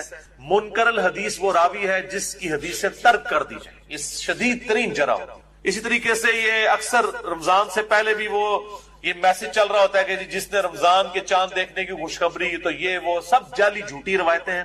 اور اس طرح کی روایتیں بالکل آگے بیان نہ کیا کریں، ان کی کوئی اصلیت. اللہ سے ڈر جائے. مسئلہ نمبر 36 ہے میرا ضعیف الاسناد اور من گھڑت احادیث کے فتنے کا تحقیقی جائزہ. 7ویں حدیث بھی بخاری اور مسلم دونوں میں. آپ دیکھ لیں اکثر حدیثیں بخاری اور مسلم سے. مشکات میں 1957 اس میں الفاظ ہے کہ جنت کے 8 دروازے ہیں، ان میں سے ایک دروازے کا نام ہے الریان، جو خاص ان لوگوں کے لیے ہے جو روزہ دار ہیں. ان کو اس دروازے سے آواز دی جائے گی کہ جو دنیا میں روزہ رکھا کرتے تھے. الریان دروازے سے ندا کی جائے گی اور ان کو جنت میں اس دروازے سے داخل کیا گیا. اس کے علاوہ ذاکرین کے لیے ہے اور قتال کرنے والوں کے لیے مختلف نیکیوں کے لیے دروازے آئے ہیں. الم تر کیف فعل ربک باصحاب الفیل، کیا تم نے نہیں دیکھا کہ تمہارے رب نے ہاتھی والوں کے ساتھ کیا سلوک کیا. الم یجعل کیدہم فی تضلیل، کیا اللہ نے ان کے مکر و فریب کو ناکام نہیں کر دیا. کتنے کر و فر کے ساتھ وہ بادشاہ آیا تھا کہ میں کعبے کو ڈھانے جا رہا ہوں. پھر بدماشی اس نے کی. جو عبد المطلب تھے نبی الاسلام کے دادا، وہ خانہ کعبے کے اس وقت سردار تھے مکے کے. ان کے اونٹ بھی ہانک کے لے گیا، تو یہ پھر گئے جا کے اونٹ واپس لیے. تو اس نے کہا اونٹ تو لینے آئے ہو تو کعبہ، میں تو کعبہ گرانے کے لیے. ان کا کعبہ جس کا ہے وہ حفاظت کرے گا. یعنی عبد المطلب کا جو یقین تھا نا کعبے کے بارے میں، وہ آج کی سعودی حکومت کا نہیں ہے. یہ میں آپ کو یہ بتانا چاہ رہا ہوں. تو اللہ تعالیٰ فرماتا ہے کہ دیکھو ہم نے ان ہاتھی والوں کے ساتھ کیا کیا، ان کے مکر و فریب کو ناکام کر دیا. وَأَرْسَلَ عَلَيْهِمْ طَيْرًا أَبَابِيلَ، اور ہم نے بھیج دیے ان پر پرندے، غولوں کے غول. تَرْمِيهِمْ بِحِجَارَةٍ مِّن سِجِّيلٍ، جو ان پہ رمی کرتے تھے، برساتے تھے ان پہ پتھر، کنکریاں، چھوٹے چھوٹے پتھر کی کنکریاں اوپر سے پھینک. بس انہوں نے پھینکے ہی ہے، ظاہر ہے انہوں نے کوئی گنیں نہیں تھی اٹھائی گئی. اتنی بلندی سے اگر چھوٹا سا پتھر بھی پھینک دیا جائے تو سر وہ آپ کو پتا ہے، آپ کو آج سائنس بتائے گی نا کہ ہر سیکنڈ میں 9.8 میٹر پر سیکنڈ کی رفتار اس میں ایڈ ہوگی ویلوسٹی، جو گریویٹیشنل ایکسلریشن ہے. تو سر آپ اتنی سی بھی چیز اگر آپ بلندی سے پھینک دیں اور ہر سیکنڈ میں اس کی رفتار 9.8 میٹر فی سیکنڈ ایڈ ہوتی انڈر گریوٹی کہاں سے کہاں آ جائے. آپ کو میں بتاؤں، یہ جو میزائل ٹیکنالوجی ہے نا، میزائل میں 2 چیزیں ہوتی ہیں نا. ایک اگلا حصہ اس کا ہوتا ہے جو میزائل والا، جس میں وار ہیڈ ہوتا ہے اور ایک پیچھے والا حصہ ہے جس کو راکٹ کہا جاتا ہے۔ راکٹ جو ہے وہ 40 سے 45 سیکنڈ کے بعد الگ ہو جاتا ہے میزائل سے۔ 45 سیکنڈ کتنے ہوتے ہیں، لیکن وہ اس کو اتنا ایکسلریشن دے دیتا ہے کہ اس کے بعد وہ 800 900 2000 کلومیٹر تک بھی چلا جاتا ہے۔ یہ جب میزائل فائر ہو رہے ہوتے ہیں آپ ذرا دیکھیں تو آپ کے سامنے موٹر لگ ہوتی نظر آئے گی، اور اس کے بعد وہ جا کے کتنا دور گرتا ہے، اتنا اس کو تھرسٹ مل جاتی ہے، کیونکہ وہ پھر ریئر ایٹماسفیئر میں اوپر چلے جاتے ہیں۔ اوپر جا کے ریئر ایٹماسفیئر میں ایئر کی فرکشن بہت کم ہوتی ہے، کیونکہ یہ ساری ڈینسٹی تو 50 کلومیٹر کے اندر ہی ہے نا۔ اوپر اگر آپ چلے جائیں تو آلموسٹ خلا ہی ہے 50 کلومیٹر کے بعد، تو وہاں پہ ریزسٹنس تو کوئی نہیں ہے۔ پھر وہ جاتا ہے، پھر جب اس کے بعد وہ یعنی اپنا پروجیکٹائل بناتے ہوئے جب یوں واپس کوئی بھی چیز آپ پھینکیں گے خاص ہائٹ پہ جا کے اس نے واپس آنا ہے، وہ جب واپس آتا ہے نا تو وہ زمین کی قوت کشش ثقل کی وجہ سے آتا ہے، تو وہ پھر اس کی رفتار صرف 5000 کلومیٹر پر آور بھی ہو جاتی ہے جا کے، صرف انڈر گریوٹی۔ تو گولی کی رفتار تو بہت تھوڑی ہے 60 کلومیٹر، اور وہ 5000۔ تو یہ تو آپ دیکھ لیں کہ ایک کنکری اگر آپ 8 یا 10 کلومیٹر سے پھینکے تو وہ گولی ہے، کوئی چیز اس کے سامنے نہیں رکے گی۔ تو اللہ تعالیٰ ماتا ہے وہ برساتے رہے اللہ کے حکم سے کنکریاں، فَجَعَلَهُمْ كَعَصْفٍ مَأْكُولٍ، اور انہوں نے کھائے ہوئے بھوسے کی طرح کر دیا ہاتھیوں کو۔ یعنی ہاتھی اگر مرا پڑا ہو اور اس پہ آ کے چیلیں یا گدھ یا کوے آ کے اس کا گوشت کھائیں تو اینڈ پہ آپ کو کیا نظر آئے گا؟ اس کے ڈھانچے بھوسے کی فارم میں بکھرے ہوئے۔ تو یہ حالت ہو گئی ہاتھیوں کی، تو یہ بہت بڑا واقعہ تھا۔ اور دوسری صورت میں اللہ تعالیٰ نے قریش مکہ پہ اپنا ایک تو یہ احسان جتایا کہ تمہیں ابراہ کے لشکر سے پناہ دی، دوسرا احسان اسپیسیفکلی قریش کو، ظاہر قریش کو اللہ تعالیٰ نے اب قیامت تک کے لیے چن لیا ہے، جیسے اللہ تعالیٰ نے بنی اسرائیل کو چنا تھا، انی فضلتکم علی العالمین، یا بنی اسرائیل اذکروا نعمتی التی انعمت علیکم، اے بنی اسرائیل اس نعمت کو یاد کرو جو ہم نے تم پہ کی، وَأَنِّي فَضَّلْتُكُمْ عَلَى الْعَالَمِينَ، اور تمہیں تمام جہان والوں پہ فضیلت دی۔ بعد میں پھر اللہ نے بنو اسماعیل کو، قریش کو، حضرت ابراہیم کے دوسرے بیٹے کی اولاد کو، بنو اسماعیل کو فضیلت دی، تو وہ قریش تھے۔ تو اب قریش مکہ کی طرف نبی الاسلام کی بعثت خاصہ تھی، بعثت عامہ تو پوری انسانیت کے لیے، وَمَا أَرْسَلْنَاكَ إِلَّا كَافَّةً لِلنَّاسِ بَشِيرًا وَنَذِيرًا، لیکن بعثت خاصہ جو ہے وہ قریش کی طرف تھی، عرب کے لوگوں کی طرف۔ تو ظاہر قریش نے ہی دعوت قبول کرنی تھی، تو دنیا کو تل پٹ کرنا تھا، تو اللہ نے قریش کے لوگوں کو اپنا احسان یاد کیا، لِإِيلَافِ قُرَيْشٍ۔ اور یہ دیکھیں قریش کا قبیلہ واحد قبیلہ ہے جس کا نام قرآن میں آیا ہے، ویسے ساڑھے فرانسا بھی قریشی نے۔ تو اللہ تعالیٰ نے فرمایا کہ لِإِيلَافِ قُرَيْشٍ، بسبب اس کے کہ اللہ نے الفت پیدا کر دی قریش کے دل میں، محبت ڈال دی قریش کے دل میں۔ ایلافہم رحلۃ الشتاء والصیف، الفت کس چیز کی؟ تجارتی سفر کی، سردیوں کے موسم میں بھی اور گرمیوں کے موسم۔ ہمارے جو آج کل کے قریشی ہیں تو اسی سے ہی باہر نہیں نکلتے، یہ ان قریش کے لوگوں کی بات ہو رہی ہے کہ اللہ نے کہا ہم نے ٹف ماحول کا تمہیں عادی کر دیا ہے اور تمہارے دل میں محبت رکھ دی ہے سفر کی، ریگستانی سفر جو دنیا کا مشکل ترین کام ہے، تو یہ اللہ نے تمہارے دل میں ایسی محبت ڈالی ہے کہ تم اتنا مشکل کام کرنے کے لیے بھی تیار ہو جاتے ہو، کتنا لمبا لمبا سفر کرتے ہو، سردیوں میں بھی گرمیوں میں بھی، اور کس لیے کرتے ہو؟ پیٹ کے لیے ہی، تجارت کرتے تھے۔ ظاہر عرب کے اندر تو کچھ بھی نہیں اگتا تھا، یہاں ہندوستان سے جو مسالہ جات پہنچتے تھے وہ آ کے عرب کے بارڈر کے اوپر آتے تھے، وہاں سے وہ اٹھا کے یمن میں اور یعنی شام کے اندر لے کے جایا کرتے تھے، یہ ان کی تجارت ہوا کرتی تھی۔ تو اللہ تعالیٰ میں ہم نے تمہارے دلوں میں محبت ڈال دی ہے سفر کی، گرمی ہو سردی ہو تم سفر کرتے ہو۔ یہ قریش کے اوپر اللہ کا احسان ہے کہ تمہارا سارا جو لائف لائن ہے تجارت ہے، اور اس تجارت کے لیے سفر بڑا ضروری ہے، سفر دنیا کا مشکل ترین کام ہے، اور تمہارے دل میں اللہ نے سفر کی محبت ڈال دی ہے، اتنے مشکل۔ اور یہ سر ان کی ایک عادت تھی جو اللہ نے پھر یوٹیلائز کی ہے۔ سر اتنے ٹف ماحول کے عادی لوگ ہی تھے جنہوں نے رومن اور پرشین امپائر پھر الٹی ہے، لیکن ان کو اپنی یہ خوبی پتہ نہیں تھی۔ دو خوبیاں تھیں ان کے اندر، ایک ٹف ماحول کے عادی تھے، اور دوسرا یہ کہ جب زبان دے دیتے تھے نا پھر گردن ہی کٹتی تھی، پیچھے نہیں ہٹتے تھے۔ اس لیے آپ دیکھ لیں قریش مکہ میں کوئی منافق نہیں تھا، ابو جہل تھا تو منافق نہیں ہوا، وہ سامنے آ کے لڑا، اس نے کہا لڑوں گا مر جاؤں، ایون گردن کاٹنے لگے اس نے کہا نیچے سے کاٹنا، پتہ لگے کسی سردار کی گردن ہے۔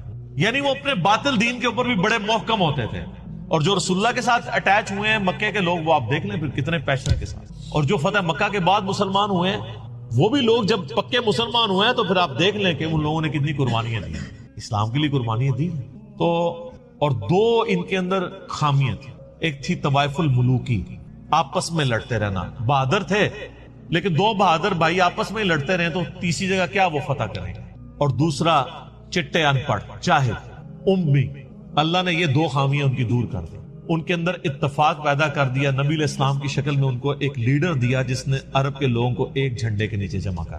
پھر سر دنیا کی کوئی پاور ان کا مقابلہ نہیں کر سکتا. اگرچہ ان کے پاس اسلحہ نہیں تھا لیکن انہوں نے رومن اور پرشین امپائر سے ان کا اسلحہ چھین کے ان کو گرا دیا. ٹف مول کے عادی تھے. اور علم اللہ نے دے دیا ان کی اپنی زبان میں، ان کو کتاب دے دی قرآن. تو وہ لوگ جو ان کو امی اور جاہل کہا کرتے تھے، یہودی اور عیسائی، سر جس نے سورہ نساء، سورہ المائدہ، سورہ بقرہ پڑھی ہوئی ہے، سورہ آل عمران، اس کے سامنے کون سا یہودی پادری اور عیسائی پادری ٹھہر سکتا ہے دلائل میں، اور جبکہ اس کی اپنی زبان میں ہو اور عرب کے لوگوں نے وہ رٹی ہوئی ہو کتاب. علم اتنا محکم دیا کہ کوئی ان کے سامنے ٹھہر نہیں سکتا تھا. سر نجاشی کے دربار میں حضرت جعفر طیار نے صرف سورہ مریم ہی تلاوت کی تھی نا، تو سب کے اوپر سکتہ طاری ہو گیا تھا.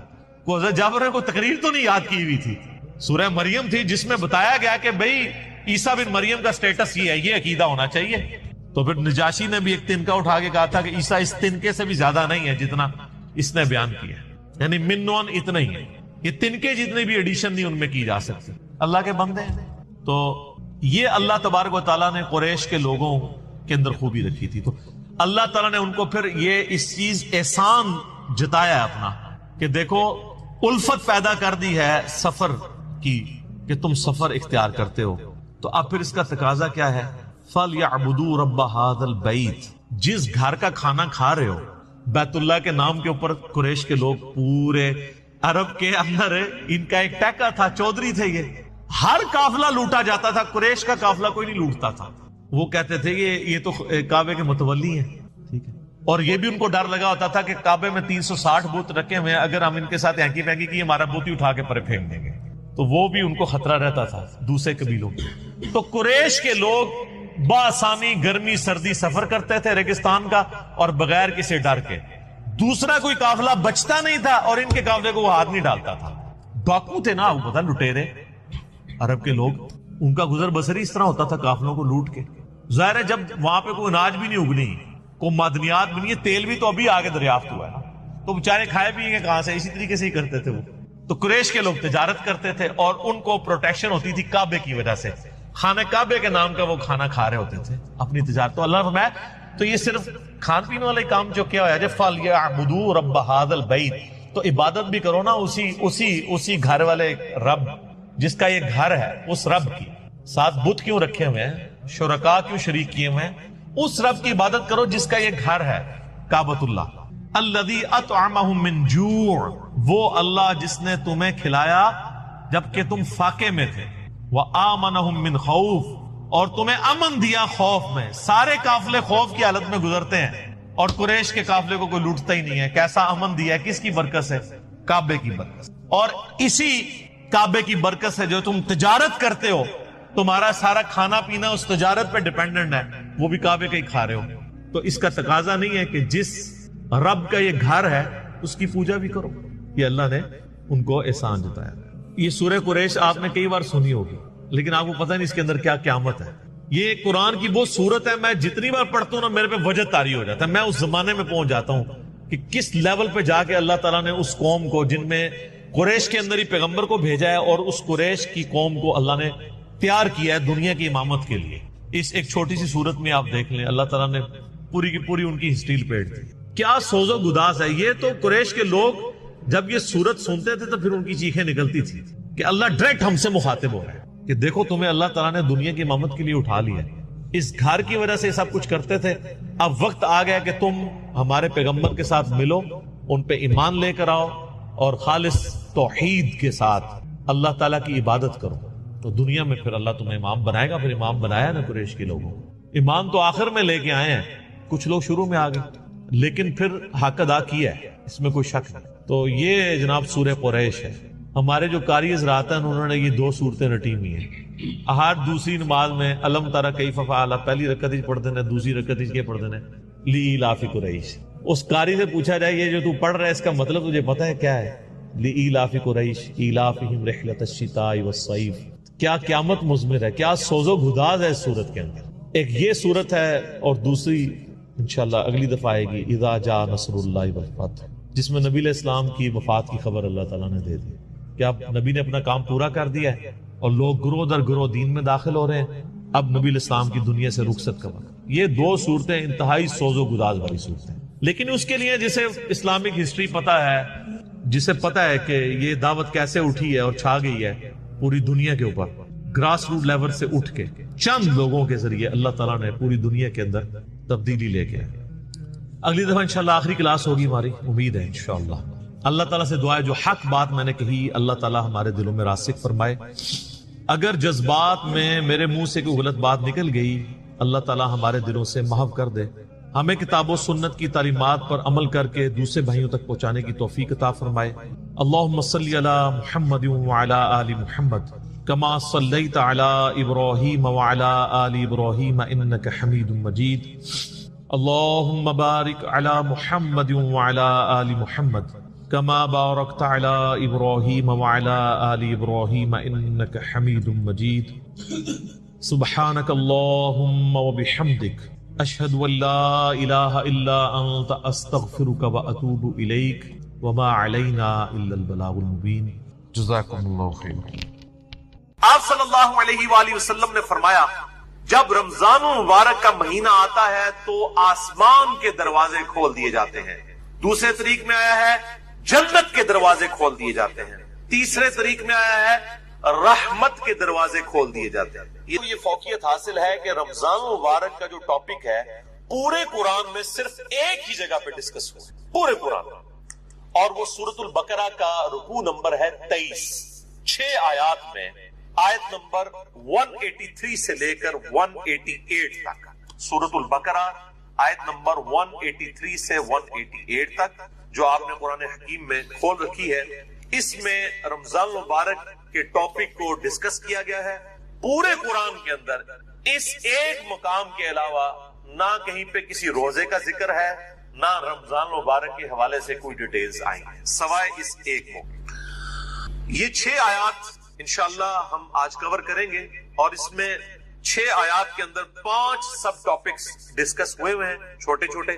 میں وہ ساتھ ساتھ کلیریفائی کرتا چلا جاؤں گا. اعوذ باللہ من الشیطان الرجیم بسم اللہ الرحمن الرحیم. سورۃ البقرہ رکوع نمبر 23 آیت نمبر 183 سے لے کر 188 تک. پہلے 2 آیات ہم ڈسکس کریں گے، آیت نمبر 183 اور 184، جس میں ٹاپک نمبر 1 ہے رمضان مبارک کی اہمیت اور مقصد کیا ہے اور اس کی فرضیت. اعوذ باللہ من الشیطان الرجیم بسم اللہ الرحمن الرحیم. یا ایھا الذین آمنوا کتب علیکم الصیام، اے ایمان والو تم پر روزے فرض کیے گئے ہیں، کما کتب علی الذین من قبلکم، جیسا کہ تم سے جو پہلی امتیں گزری تھی ان پر بھی روزے فرض کیے گئے تھے. یہ امت محمدیہ صلی اللہ علیہ وآلہ وسلم کا خاصہ نہیں ہے، بلکہ جس طریقے سے نماز بھی اگلی امتوں پر فرض تھی اس کے طریقے میں فرق ہو سکتا ہے، اسی طریقے سے روزے بھی اگلی امتوں پر فرض کیے گئے تھے. اور مقصد کیا تھا؟ لعلکم تتقون، تاکہ تم متقی بن سکو. تقوی کا جو روٹ ورڈ ہے عربی میں وہ ہے وقا. وقا کہتے ہیں عربی میں بچنے کو، یعنی جس شخص کو یہ یقین ہو کہ کسی ہستی نے میری مرضی کے بغیر مجھے پیدا کیا ہے اور وہ میرے ساتھ کچھ بھی کرنے پر قادر ہے، اس کے خوف کی وجہ سے، اس کے ڈر کی وجہ سے گناہوں سے بچنا اور فرائض پر استقامت اختیار کرنا، یہ ہے تقوی. اب وہ گناہ حقوق العباد سے ریلیٹڈ بھی ہو سکتے ہیں اور حقوق اللہ سے ریلیٹڈ بھی اور فرائض بھی حقوق العباد سے ریلیٹڈ بھی ہو سکتے ہیں اور حقوق اللہ سے ریلیٹڈ بھی ہو سکتے ہیں.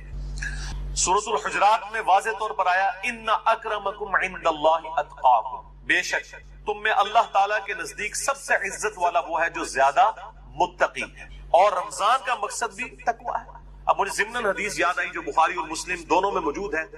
کتاب النکاح چیپٹر میں یہ پہلی حدیث ہی آپ کو مل جائے گی، صحیح بخاری میں بھی، صحیح مسلم میں بھی اور مشکات میں بھی، نکاح والے چیپٹر میں، کہ آپ صلی اللہ علیہ وآلہ وسلم نے فرمایا اے نوجوانوں کے گروہ، تم میں سے جو نکاح کی استطاعت رکھتا ہو اسے چاہیے کہ وہ نکاح کرے، یہ چیز اس کے شرمگاہ کی حفاظت میں مدد کرے گی اور نگاہوں کو نیچا رکھنے میں اس کو سپورٹیو۔ اور جو نکاح کی استطاعت نہ رکھتا ہو، یعنی فائنینشلی اس کو سپورٹ نہ کر سکتا ہو ازدواجی زندگی کو، تو وہ روزے رکھ کر اپنی شہوت کو ٹھنڈا کرے۔ یعنی روزہ جو ہے یہ تقویٰ کے حصول کا ایک ذریعہ ہے۔ ایام معدودات، گنتی کے چند دن ہیں، یہ رمضان کا جو مہینہ ہے اور روزے ہیں۔ فمن کان منکم مریضا، بس جو کوئی تم میں مریض ہو، اس میں بھی ایکسیپشن دے دی کہ اگر مریض ہو، او علی سفر، یا وہ سفر میں ہو، فعدۃ من ایام اخر، تو وہ اپنی گنتی کو باقی دنوں میں پورا کر سکتا ہے۔ اب وہ سفر چاہے آرام دہ ہو یا غیر آرام دہ ہو، اس سے کوئی سروکار نہیں ہے، سفر میں وہ روزہ چھوڑ دو، لیکن باقی دنوں میں گنتی پوری کرنی ہوگی۔ باقی اس کی ڈیٹیلز انشاءاللہ فقہی احکام و مسائل ہم اگلی نشست میں ڈسکس کریں گے۔ وعلی الذین یطیقونہ فدیۃ طعام مسکین، اور وہ لوگ جو بڑی مشکل سے طاقت رکھتے ہیں روزہ رکھنے کی، یعنی بہت بوڑھے ہو چکے ہیں، بیمار ہیں، یا اسی طریقے سے کوئی حاملہ عورت ہے، کوئی دائمی مریض ہے شوگر وغیرہ کا، اس طرح کی جو صورتحال ہو، فدیۃ طعام مسکین، وہ فدیہ دے سکتا ہے مساکین کو۔ فمن تطوع خیرا فہو خیر لہ، اور جو کوئی اس سے بھی زیادہ اللہ کی راہ میں خرچ کرنا چاہے، یعنی ویسے تو ایک روزے کے بدلے ایک مسکین کو ایک وقت کھانا ہے، اگر کوئی زیادہ مساکین کو کھلانا چاہتا ہے، جتنا گڑ پاؤ گے اتنا ہی میٹھا ہوئے گا، تو اس کے لیے اتنا ہی بہتر ہے۔ وَأَن تَصُومُوا خَيْرٌ لَكُمْ، اور اگر تم روزہ رکھو تو اسی میں تمہارے لیے بہتری ہے۔ یہ نہ ہو کہ تھوڑی سی بیماری اور بہانہ کر کے کہو جی میں تو فدیہ دے دینا، روزہ رکھنے کی کڑی لوڑ ہے۔ ان کنتم تعلمون، اگر تم جانتے ہو، اگر تم جانتے ہو تو روزہ رکھنے میں ہی بہتری ہے۔ یعنی انسان سب سے بڑا خود اپنے اوپر جو ہے وہ گواہ ہے اور مفتی ہے، وہ بہتر سمجھتا ہے کہ مجھے کس طریقے سے چیزوں کو لے کر چلنا ہے۔ جیسے دنیاوی منفعت کے لیے وہ انسان چھوٹی چھوٹی چیزوں کا خیال رکھتا ہے، تو آخرت کے اعتبار سے بھی وہ خیال ہے۔ اچھا، یہ جو آیت ہے وَعَلَى الَّذِينَ يُطِيقُونَهُ فِدْيَةٌ طَعَامُ مِسْكِينٍ، اس حوالے سے صحیح بخاری میں ایک حدیث ہے انٹرنیشنل نمبر کے مطابق 4505، جس میں ابن عباس کا قول ہے کہ یہ آیت منسوخ نہیں ہے، کیونکہ بعض اصحاب کا موقف ہے۔ صحیح بخاری میں 4507 نمبر حدیث آتی ہے جس میں ابن عمر کا قول ہے کہ یہ آیت منسوخ ہے، یعنی ان کا موقف یہ ہے کہ یہ پہلے آپشن تھی کہ جو شخص مال دے سکتا ہے وہ مال دے لے، اور جو روزہ رکھ سکتا ہے وہ روزہ رکھ لے، یہ دونوں آپشن ہیں۔ یعنی مریض والا چکر نہیں، جو مالدار ہے وہ صرف مال دے دے، چاہے وہ صحت مند بھی ہے تو روزہ رکھنے کی ضرورت نہیں ہے، یہ ابن عمر کا موقف ہے 4507۔ جبکہ ابن عباس کا موقف صحیح بخاری میں 4505 ہے، وہ یہ کہتے ہیں کہ یہ آیت منسوخ نہیں ہے، بلکہ اس سے مراد وہ بوڑھا اور بوڑھی ہے یا بیمار شخص جس کو صحت یاب ہونے کی امید نہیں ہے اور بڑی مشکل سے وہ روزہ رکھنے پر قادر ہے، اس کے لیے روزہ نبھانا مشکل ہے۔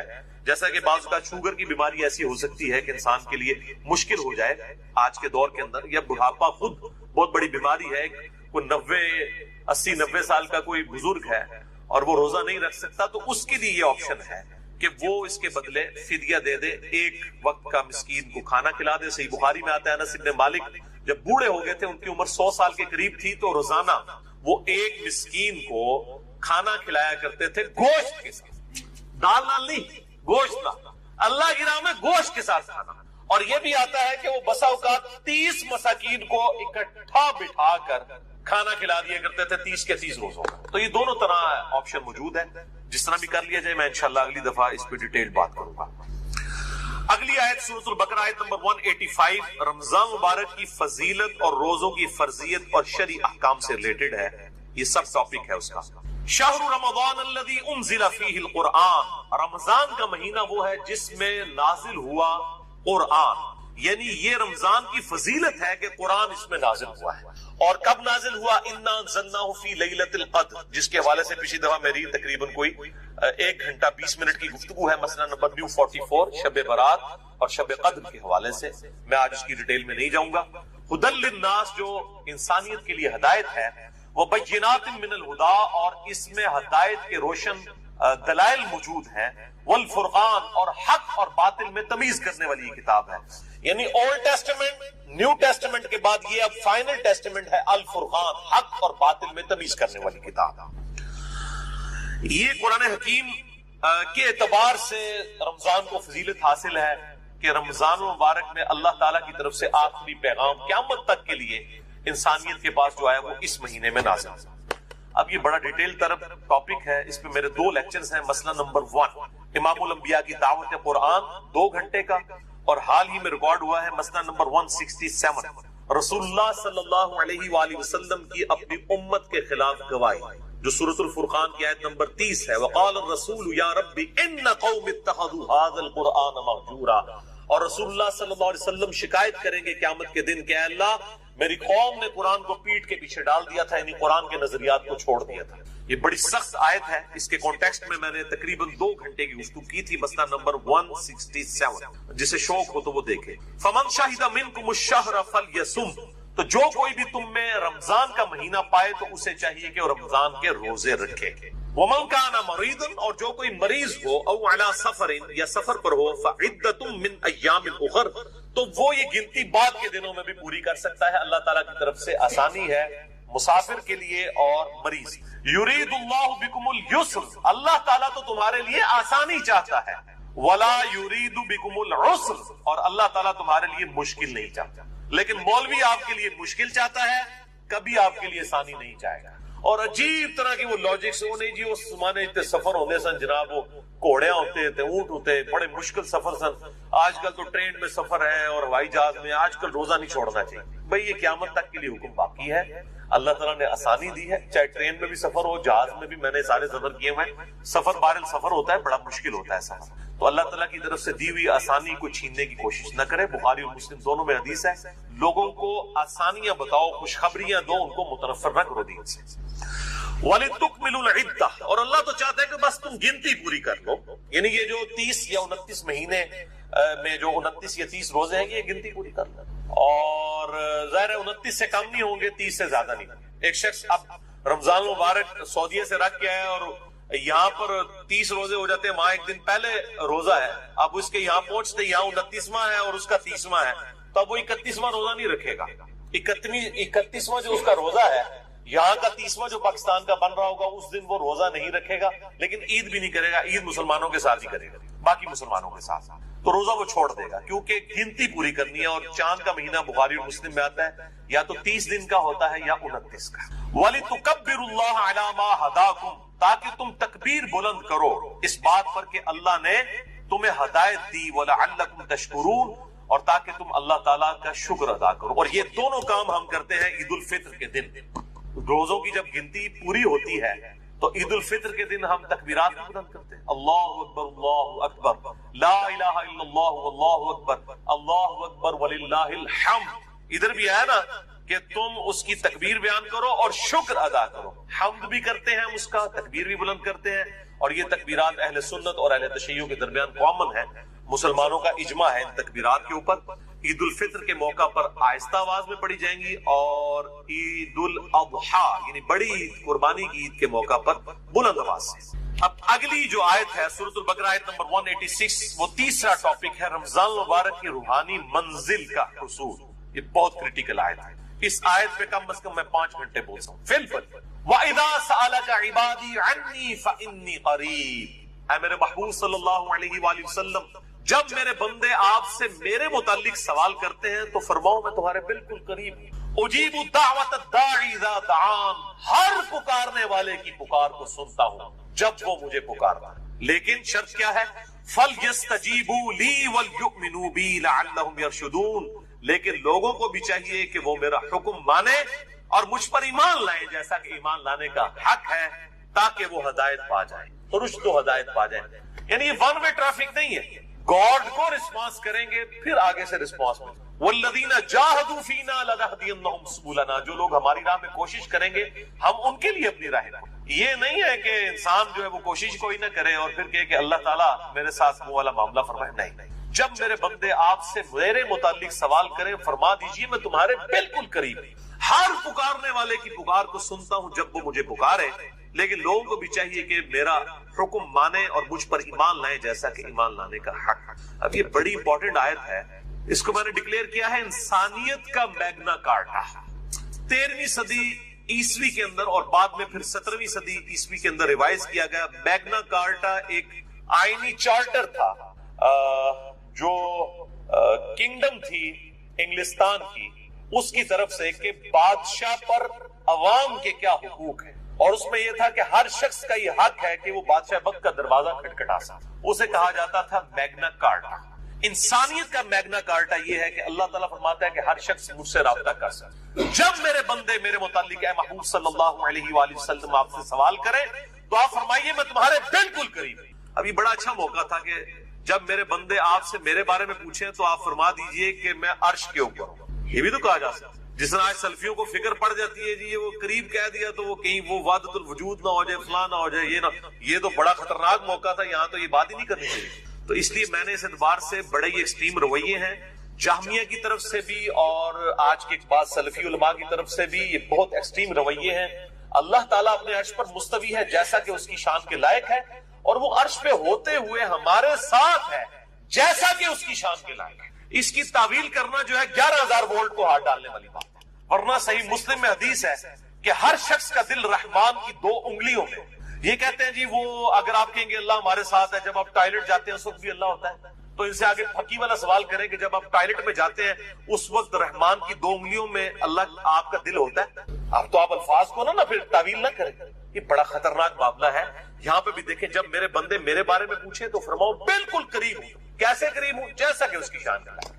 اس حوالے سے ایک میرا کلپ ہے جس میں میں نے حنفیوں اور سلفیوں دونوں کے ایکسٹریم رویوں کا رد کیا، کیونکہ حنفی بعض کا بالکل جہمیوں والا عقیدہ پروپیگیٹ کرتے ہیں اور بعض سلفی، ساروں کی نہیں میں بات کر رہا، بعض سلفی جو ہے بالکل مجسمہ والا عقیدہ پروپیگیٹ کرتے ہیں. میرا ایک کلپ ہے یوٹیوب پہ، آپ لکھیں رومن میں اللہ کہاں ہے یا انگلش میں لکھ دیں ویئر از اللہ، سب سے ٹاپ پہ میرا وہ کلپ انشاءاللہ کھل جائے گا جس میں میں نے میرا خیال 12-13 منٹ میں یہ معاملہ کلیئر کیا ہے. تو میں یہ کسی موقع پہ بھی نہیں چھوڑوں گا کہ میں یہ ضرور ایڈریس کروں گا کہ اللہ تعالیٰ کے بارے میں عقائد اس طریقے سے پروپیگیٹ نہ کریں کہ وہ قیامت والے دن تھوڑے گاٹے فٹ ہو جائیں. بالکل اللہ تعالیٰ عرش پہ ہے جیسا اس کی شان کے لائق ہے. الرحمن علی العرش استویٰ، اور قرآن میں نحن اقرب الیہ من حبل الورید، ہم تمہاری رگے جان سے بھی زیادہ تمہارے قریب ہیں جیسا کہ اس کی شان ہے. تم 3 نہیں ہوتے، چوتھا وہ تمہارے ساتھ ہوتا ہے. تم 5 نہیں ہوتے، چھٹا وہ تمہارے ساتھ ہوتا ہے. وَهُوَ مَعَكُمْ أَيْنَمَا كَانُوا، تم جہاں کہیں بھی ہو تمہارے ساتھ ہوتا ہے. کیسے ہوتا ہے؟ جیسا کہ اس کی شان کے لائق. آپ تو اس میں انجینئرنگ کرنے کی کوشش کر رہے ہیں، اس کی ڈیٹیلز میں جانے کی. اللہ کی صفات ليس كمثله شيء، اللہ کی مثل کوئی شے نہیں. نہ جہمیہ بنے نہ مجسمہ بنے. یہ بہت خطرناک معاملہ ہے اور اس میں ڈر جانے کا مقام ہے. اب یہ روحانی منزل ہے کہ رمضان کی آیات کے بیچ میں یہ آیت کیوں ڈالی گئی کہ جب میرے بندے تم سے میرے متعلق پوچھیں تو فرماؤ میں تمہارے بالکل قریب ہوں، ہر پکارنے والے کی پکار کو سنتا ہوں. کیوں؟ دیکھیں انسان جس ہستی کے لیے قربانیاں کر رہا ہوتا ہے، انسان کی یہ خواہش ہوتی ہے کہ میرا اس کے ساتھ کوئی تعلق قائم ہے. رمضان مبارک میں کیا ہوتا ہے کہ دن کے وقت ہم روزہ رکھ کر اپنے کھانے پینے اور باقی جو ضرورتیں ہیں ان سے کنارہ کشی اختیار کر کے بیسیکلی اپنے حیوانی جسم کو کمزور کر، اور رات کو قرآن پاک کی قرات سن کر قیام اللیل میں اپنے روحانی جسم کو مضبوط کرتے ہیں. دونوں طرف سے آپ دیکھیں، ادھر سے جسم کمزور ہو رہا ہے اور یہاں سے روح کو غذا مل رہی. تو ظاہر ہے کہ جب جسم کمزور ہوگا، روح کو غذا ملے گی تو روحانی پہلو انسان کا ڈومیننٹ ہو جائے گا. پھر اس کے بعد اندر سے خود یہ آواز اٹھے گی صحابہ سے کہ جس رب کے لیے ہم قربانیاں کر رہے ہیں وہ رب کدھر ہے؟ وَإِذَا سَأَلَكَ عِبَادِي عَنِّي فَإِنِّي قَرِيبٌ، اے میرے محبوب صلی اللہ علیہ وآلہ وسلم جب میرے بندے آپ سے میرے بارے میں پوچھے تم فرماؤ میں تمہارے بالکل قریب ہوں. کوئی ٹینشن نہ لو، جس رب کے لیے قربانیاں کر رہے ہو نا وہ ہر وقت تمہارے ساتھ ہے. تمہاری قربانیاں رائے گاہ نہیں جائیں گی. یہ دن کے وقت بھوک کی تکلیف، پیاس کی تکلیف برداشت کرنا اور رات کو جگراتا کاٹنا قیام اللیل کر کے، یہ قربانیاں رائے گاہ نہیں جائیں گی. اور جب انسان کو یہ یقین ہونا کہ جس کے لیے انسان قربانی کر رہا ہے وہ اس کو دیکھ رہا ہے اس حال میں، تو انسان کو صبر نصیب ہو جاتا ہے. یہ دنیا میں بھی ہے. آپ کسی دنیاوی دوست کے لیے قربانی کریں اور تکلیف اٹھائیں اور آپ کو یہ پتا چل جائے کہ آپ کے دوست کو بھی یہ بات پتا چل گئی ہے کہ آپ کو اس کی تکلیف اٹھانی پڑ رہی ہے، تو ایک اندر سے روحانی خوشی ملتی کہ یار جس کے لیے کر رہا تھا اس کو پتا چل گیا کہ میں نے اس کے لیے قربانی کی. اور جس اللہ کے لیے جس نے ہمیں یہ سب کچھ دیا، ہمیں جان دی، اچھا جسم دیا، بال بچے دیے اور یہ دنیاوی سرکمسٹانسز دیے، اور پھر الٹیمیٹلی جنت میں ہمیشہ کی کامیابیاں انشاءاللہ مقدر ہونے والی ہیں. تو اس اللہ کے لیے بھی جب انسان اپنی کوئی قربانی پیش کرتا ہے تو انسان کے اندر سے یہ خواہش پیدا ہوتی ہے. اور اسی کا ذکر ہے جب میرے بندے پوچھیں فرماؤ تمہارے بالکل قریب ہوں, ہر پکارنے والے کی پکار کو سنتا ہوں بشرطے کہ وہ میری بات بھی مانے اور مجھ پر ایمان لائے جیسا کہ ایمان لانے کا حق ہے. اسی کانٹیکسٹ میں 2 لیکچر بڑے امپورٹنٹ ہیں. مسئلہ نمبر 3 دعا صرف اللہ ہی سے, اس میں بھی میں نے اس کو ایڈریس کیا تھا, اور اسی کی ایکسٹینشن ہے مسئلہ نمبر 43 وسیلہ اور توسل کے صحیح احکام و مسائل, اور آج اس کی ڈیٹیل میں نہیں جاؤں گا. اگلی آیت سورۃ البقرہ آیت نمبر 187, یہ چوتھا ٹاپک ہے روزوں سے متعلق فقہی احکام و مسائل. اگلے ہفتے میں انشاءاللہ 70 کے قریب کور کروں گا. بہرحال کچھ اس میں کور ہو رہے ہیں, ان کو بھی اگلی دفعہ ڈیٹیل سے, آج صرف میں سرسری گزروں گا. احل لکم لیلۃ الصیام الرفث الی نسائکم, تمہارے لیے حلال کر دیا گیا ہے رمضان کی راتوں میں اپنی بیویوں کے ساتھ ازدواجی تعلق. ہن لباس لکم وانتم لباس لہن, تمہاری بیویاں تمہارا لباس ہے اور تم ان کا لباس. لباس اور جسم میں کوئی پردہ نہیں ہوتا. میاں بیوی ایک دوسرے کی عفت اور عصمت کی حفاظت کرنے کے اعتبار سے بھی لباس ہے, اور باقی بھی لباس تو ہیں. علم اللہ انکم کنتم تختانون انفسکم, اللہ تعالیٰ نے یہ جانچ لیا کہ تم اپنے جی میں خیانت کرتے تھے, گلٹی فیل کرتے تھے. فتاب علیکم, تو اللہ نے تم پر رجوع فرمایا. وعفا عنکم, اور تمہارے لیے ڈھیل فرما دی, تمہیں معاف فرما دیا, تمہارے لیے آسانی کر دی. فالآن باشروہن, پس آؤ اور اپنی بیویوں کے ساتھ ازدواجی تعلق قائم کرو. وابتغوا ما کتب اللہ لکم, اور اللہ سے طلب کرو جو اللہ نے تمہارے لیے مقدر کیا ہے, یعنی کہ نیک اولاد. اس آیت کے کانٹیکسٹ میں صحیح بخاری کے اندر انٹرنیشنل نمبر کے مطابق 4508 نمبر حدیث ہے. برا بن عازب رضی اللہ تعالیٰ عنہ کہتے ہیں کہ صحابہ کرام کے 2 گروہ تھے. ایک وہ تھے کہ جب رمضان کے روزے فرض ہوئے تو دن کے وقت تو ظاہر ہے کہ وہ بیویوں کے ساتھ ازدواجی تعلق نہیں رکھتے تھے روزے کی وجہ سے, لیکن بعض ایسے تھے جو رات کے وقت بھی اپنی بیویوں کے ساتھ تعلق نہیں رکھتے تھے, اور وہ سمجھتے تھے کہ یہ رمضان پورے کا پروٹوکول ہے. اور بعض ایسے تھے جو رات کے وقت تعلق قائم کرتے تھے اور وہ یہ سمجھتے تھے کہ یہ روزہ تو کھل چکا ہے, اب کوئی مسئلہ نہیں ہے, اور وہ لوگ حق پر بھی تھے. لیکن ساتھ ہی ان کے دل میں گلٹ بھی رہتا تھا. یہ جو الفاظ آئے نا کہ کنتم تختانون انفسکم, تم اپنے جی میں خیانت محسوس کرتے تھے. خیانت ہے نہیں تھی, لیکن اندر سے محسوس کرتے تھے کہ واضح حکم نہیں آیا, کہیں ہم غلطی نہ کر رہے ہو. تو اللہ تعالیٰ نے پھر حکم نازل فرما دیا تاکہ تمہارے لیے آسانی ہو جائے. تو پھر اللہ تعالیٰ نے یہ آیات نازل فرمائی کہ کوئی اس میں ممانعت نہیں ہے. دن کے وقت یہ پروٹوکول ہے, روزے کا کھانا پینا اور ازدواجی تعلق والا معاملہ جو ہے اس سے بچنا ہے. رات کے وقت ہے یہ معاملہ نہیں. وَكُلُوا وَاشْرَبُوا حَتَّى يَتَبَيَّنَ لَكُمُ الْخَيْطُ الْأَبْيَضُ مِنَ الْخَيْطِ الْأَسْوَدِ, اور کھاتے پیتے رہو سحری کے وقت یہاں تک کہ جو سفید ڈورا ہے وہ رات کے جو سیاہ ڈورا ہے اس سے ممتاز ہو جائے. من الفجر, فجر کے وقت, یعنی فجر کے وقت جب آپ مشرق کی طرف منہ کریں تو سیاہی ہوتی ہے. جب فجر کا وقت داخل ہونے والا ہوتا ہے اس سے کافی دیر پہلے ہی ہلکی ہلکی سفیدی ظاہر ہوتی ہے, کیونکہ سورج اوپر آ رہا ہوتا ہے. ود ریسپیکٹ ٹو اس کو ہم کہتے ہیں صبح کاذب, یعنی جھوٹی صبح. اس کے بعد پھر وہ روشنی ذرا نمایاں ہوتی ہے اور بالکل سفید افق پہ پھیل جاتی ہے. اس سے اوپر بلیک ہوتا ہے سارا معاملہ اور نیچے ہوتا ہے سفید. اس کو ہم کہتے ہیں صبح صادق. اس وقت فجر کا وقت داخل ہو جاتا ہے. وہ کالا اور سفید ڈورا ہے, فجر کا وقت داخل ہو جاتا ہے اور سحری کا وقت ختم. اور پھر جب سورج کی ٹکیاں باہر آنا شروع ہوتی ہے اس وقت فجر کا وقت بھی ختم ہو جاتا ہے. تو یہ کہا جا رہا ہے فجر کے وقت جو سفید اور سیاہ ڈورے ہیں جب وہ ممتاز ہو جائیں, یعنی صبح کاذب صبح صادق میں کنورٹ ہو جائے, پھر کھانا پینا چھوڑ دو. آج کل بڑا آسان ہے اور ٹائم ٹیبل بنے, میں انشاءاللہ اگلی دفعہ بتاؤں گا. اینڈرائڈ ایپس بنی ہے پرو مسلم اور باقی, میں انشاءاللہ اگلی دفعہ ڈیٹیل کے ساتھ اسے ڈسکس کروں گا. بہرحال اسی کانٹیکسٹ میں صحیح بخاری میں ایک حدیث ہے 4509. عدی بن حاتم کہتے ہیں کہ جب میں نے یہ آیت پڑھی تو انہوں نے اپنے تکیے, اپنے سرہانے, ایک سفید رنگ کا دھاگا اور ایک کالے رنگ کا دھاگا رکھ لیا اور وہ رات کے اندھیرے میں اس کو دیکھتے رہتے تھے. جب ان دونوں کا کلر واضح ہو جاتا تھا نا تو وہ کہتے تھے اچھا اب سحری کا وقت ختم ہو گیا. تو نبی صلی اللہ علیہ وآلہ وسلم کو آ کر عرض کی تو آپ صلی اللہ علیہ وسلم مسکرائے اور آپ نے مزاح کے طور پہ فرمایا کہ تیرا تکیہ اتنا چوڑا ہے کہ آسمان کے ڈورے اس کے نیچے آ جاتے ہیں. اس سے مراد آسمان کے ڈورے ہیں، آسمان پہ جو سفید اور سیاہ ڈورا ہے یہ والے ڈورے نہیں ہیں۔ اس سے یہ بات پتہ چلی کہ اجتہاد صحابی کا بھی غلط ہو سکتا ہے صحیح حدیث کے مقابلے۔ اب انہوں نے اجتہاد ہی کیا نا، تو نبی صلی اللہ علیہ وسلم کی صحیح حدیث انہیں پہنچی تو ان کو پتہ چلا کہ یہ اجتہاد غلط تھا۔ یہ پکی ہے خصوصاً اپنے مقلدین علماء اور بھائیوں کے لیے جو کہتے ہیں اجتہاد، تو یہ اجتہاد کو ہم بھی مانتے ہیں لیکن کتاب و سنت اجماع کے بعد۔ اجتہاد تو صحابی کا بھی غلط ہو سکتا ہے کتاب و سنت کے مقابلے میں، وہ صحابی کا اجتہاد ہی تھا نا کہ کالا اور سفید ڈورا، انہوں نے اپنے دماغ سے سوچا، لیکن اللہ کے نبی کی حدیث آئی، آپ نے فرمایا کہ نہیں اس سے مراد وہ ہے، تو آپ اس کی زندگی کر لیجیے۔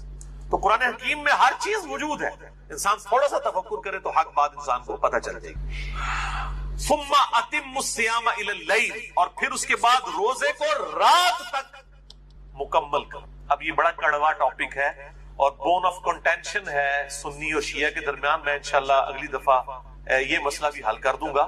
یہاں پہ الفاظ یہ نہیں ہے کہ روزے کو مکمل کرو شام تک، یہ الفاظ ہیں روزے کو مکمل کرو رات تک۔ اور رات کی ڈیفینیشن کے اعتبار سے جو اختلاف پایا جاتا ہے، میرے نزدیک سنی اور شیعہ دونوں ہی اپنی جگہ موقف پہ درست ہیں، اور بسا اوقات سنی علماء جو ہیں وہ شیعہ کے ساتھ بالکل خیانت کر رہے ہوتے ہیں اس مسئلے میں، اور بعض اوقات شیعہ جو ہیں وہ اہل سنت کے ساتھ خیانت کر رہے ہوتے ہیں۔ میں انشاءاللہ اگلی دفعہ اس مسئلے کو ڈسکس کروں گا۔ اور دونوں نے ون سائیڈڈ باتیں پکڑی ہوئی ہیں۔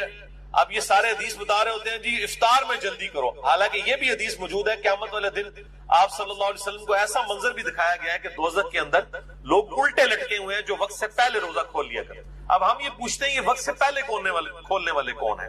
اہل تشیع کے بارے میں تو یہ ہے کہ وہ لیٹ کھولتے ہیں، پہلے کون کھول رہے ہیں؟ پہلے وہ کھول لیں جن کے ٹائم ٹیبل غلط بنے ہوئے ہیں، ان کو شرم بھی نہیں آتی، ہر سال لوگوں کے روزے وہ جی افطار میں جلدی کریں۔ افطار میں جلدی کا یہ مطلب تو نہیں کہ آپ روزہ ابھی غروب پورا بھی نہیں ہوا اور آپ کے بزرگ بابے غلط ٹائم ٹیبل بنا گئے ہوئے ہیں، آپ ان کے مطابق چلیں۔ میں نے ہمارے جیلم میں تو میں نے خصوصاً اہل حدیث مکتبہ فکر کے تو روزے شاید 25-30 سال سے کسی کا بھی صحیح نہ ہو، کیونکہ ان کا ٹائم ٹیبل مغرب کے وقت 4-5 منٹ جو ہے پہلے ہے، اور کئی بار بالکل آپ بلند مقام پہ چڑھے تو آپ کو روشنی نظر بھی آئے گی۔ ان کو بتایا کہ بھی آپ دارالاسلام پبلیکیشن خود اہل حدیث کا ادارہ ہے، ان کا آپ ٹائم ٹیبل دیکھ لیں، اس میں 4-5 منٹ کا آپ کا فرق۔ تو یہ انشاءاللہ میں اگلی دفعہ اس کو ڈسکس کروں گا، چھوڑوں گا نہیں، کیونکہ اللہ تعالیٰ نے جڑی شے مسلط کر دیتی ہے وہ تو پھر مسلط ہوئے گی انشاءاللہ تعالی۔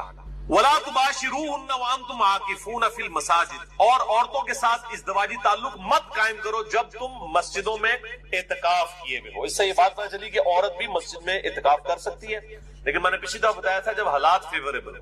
آج کے جو حالات ہیں اس کے اندر بہتر یہ ہے کہ عورت گھروں میں ہی اعتکاف کرے۔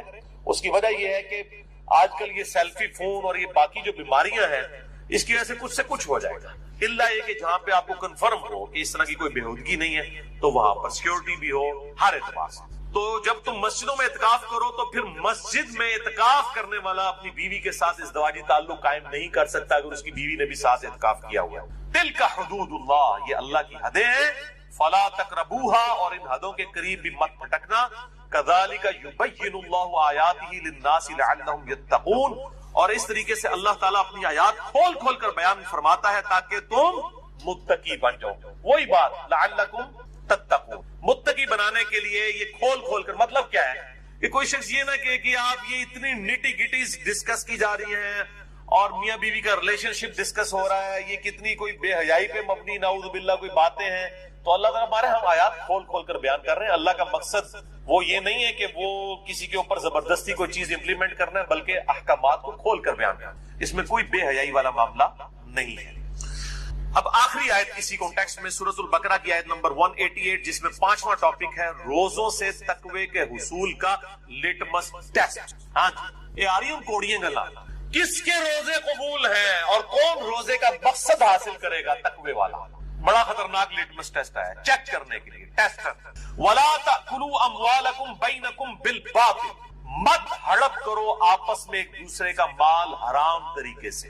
اب رمضان کا مہینہ آ رہا ہے، چیزیں مہنگی کر دی ہیں، ملاوٹ کرنی شروع کر دی ہے، اور وہ سمجھ رہے ہیں رمضان کا مہینہ تو ہم برکتیں لوٹ رہے ہیں، لعنتیں لوٹ رہے ہیں۔ مت ہڑپ کرو آپس میں ایک دوسرے کا مال حرام طریقے سے، وَتُدْلُوا بِهَا إِلَى الْحُكَّامِ، اور اس مال کو رشوت کا ذریعہ نہ بناؤ حکمرانوں تک پہنچنے کے لیے۔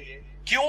لِتَأْكُلُوا فَرِيقًا مِّنْ أَمْوَالِ النَّاسِ بِالْإِثْمِ، کہ ایک فریق دوسرے فریق کا مال کھا لے گناہ کے ساتھ، یعنی رشوت دے کے کسی کے پلاٹ پہ قبضہ کر لیا، کسی کے جائیداد ہتھیار لی رشوت کے ذریعے، اور وہ گناہ اس کو پتہ بھی ہے کہ گناہ کا کام وہ کر رہا ہے. وَأَنْتُمْ تَعْلَمُونَ جبکہ تم جانتے تو ہو.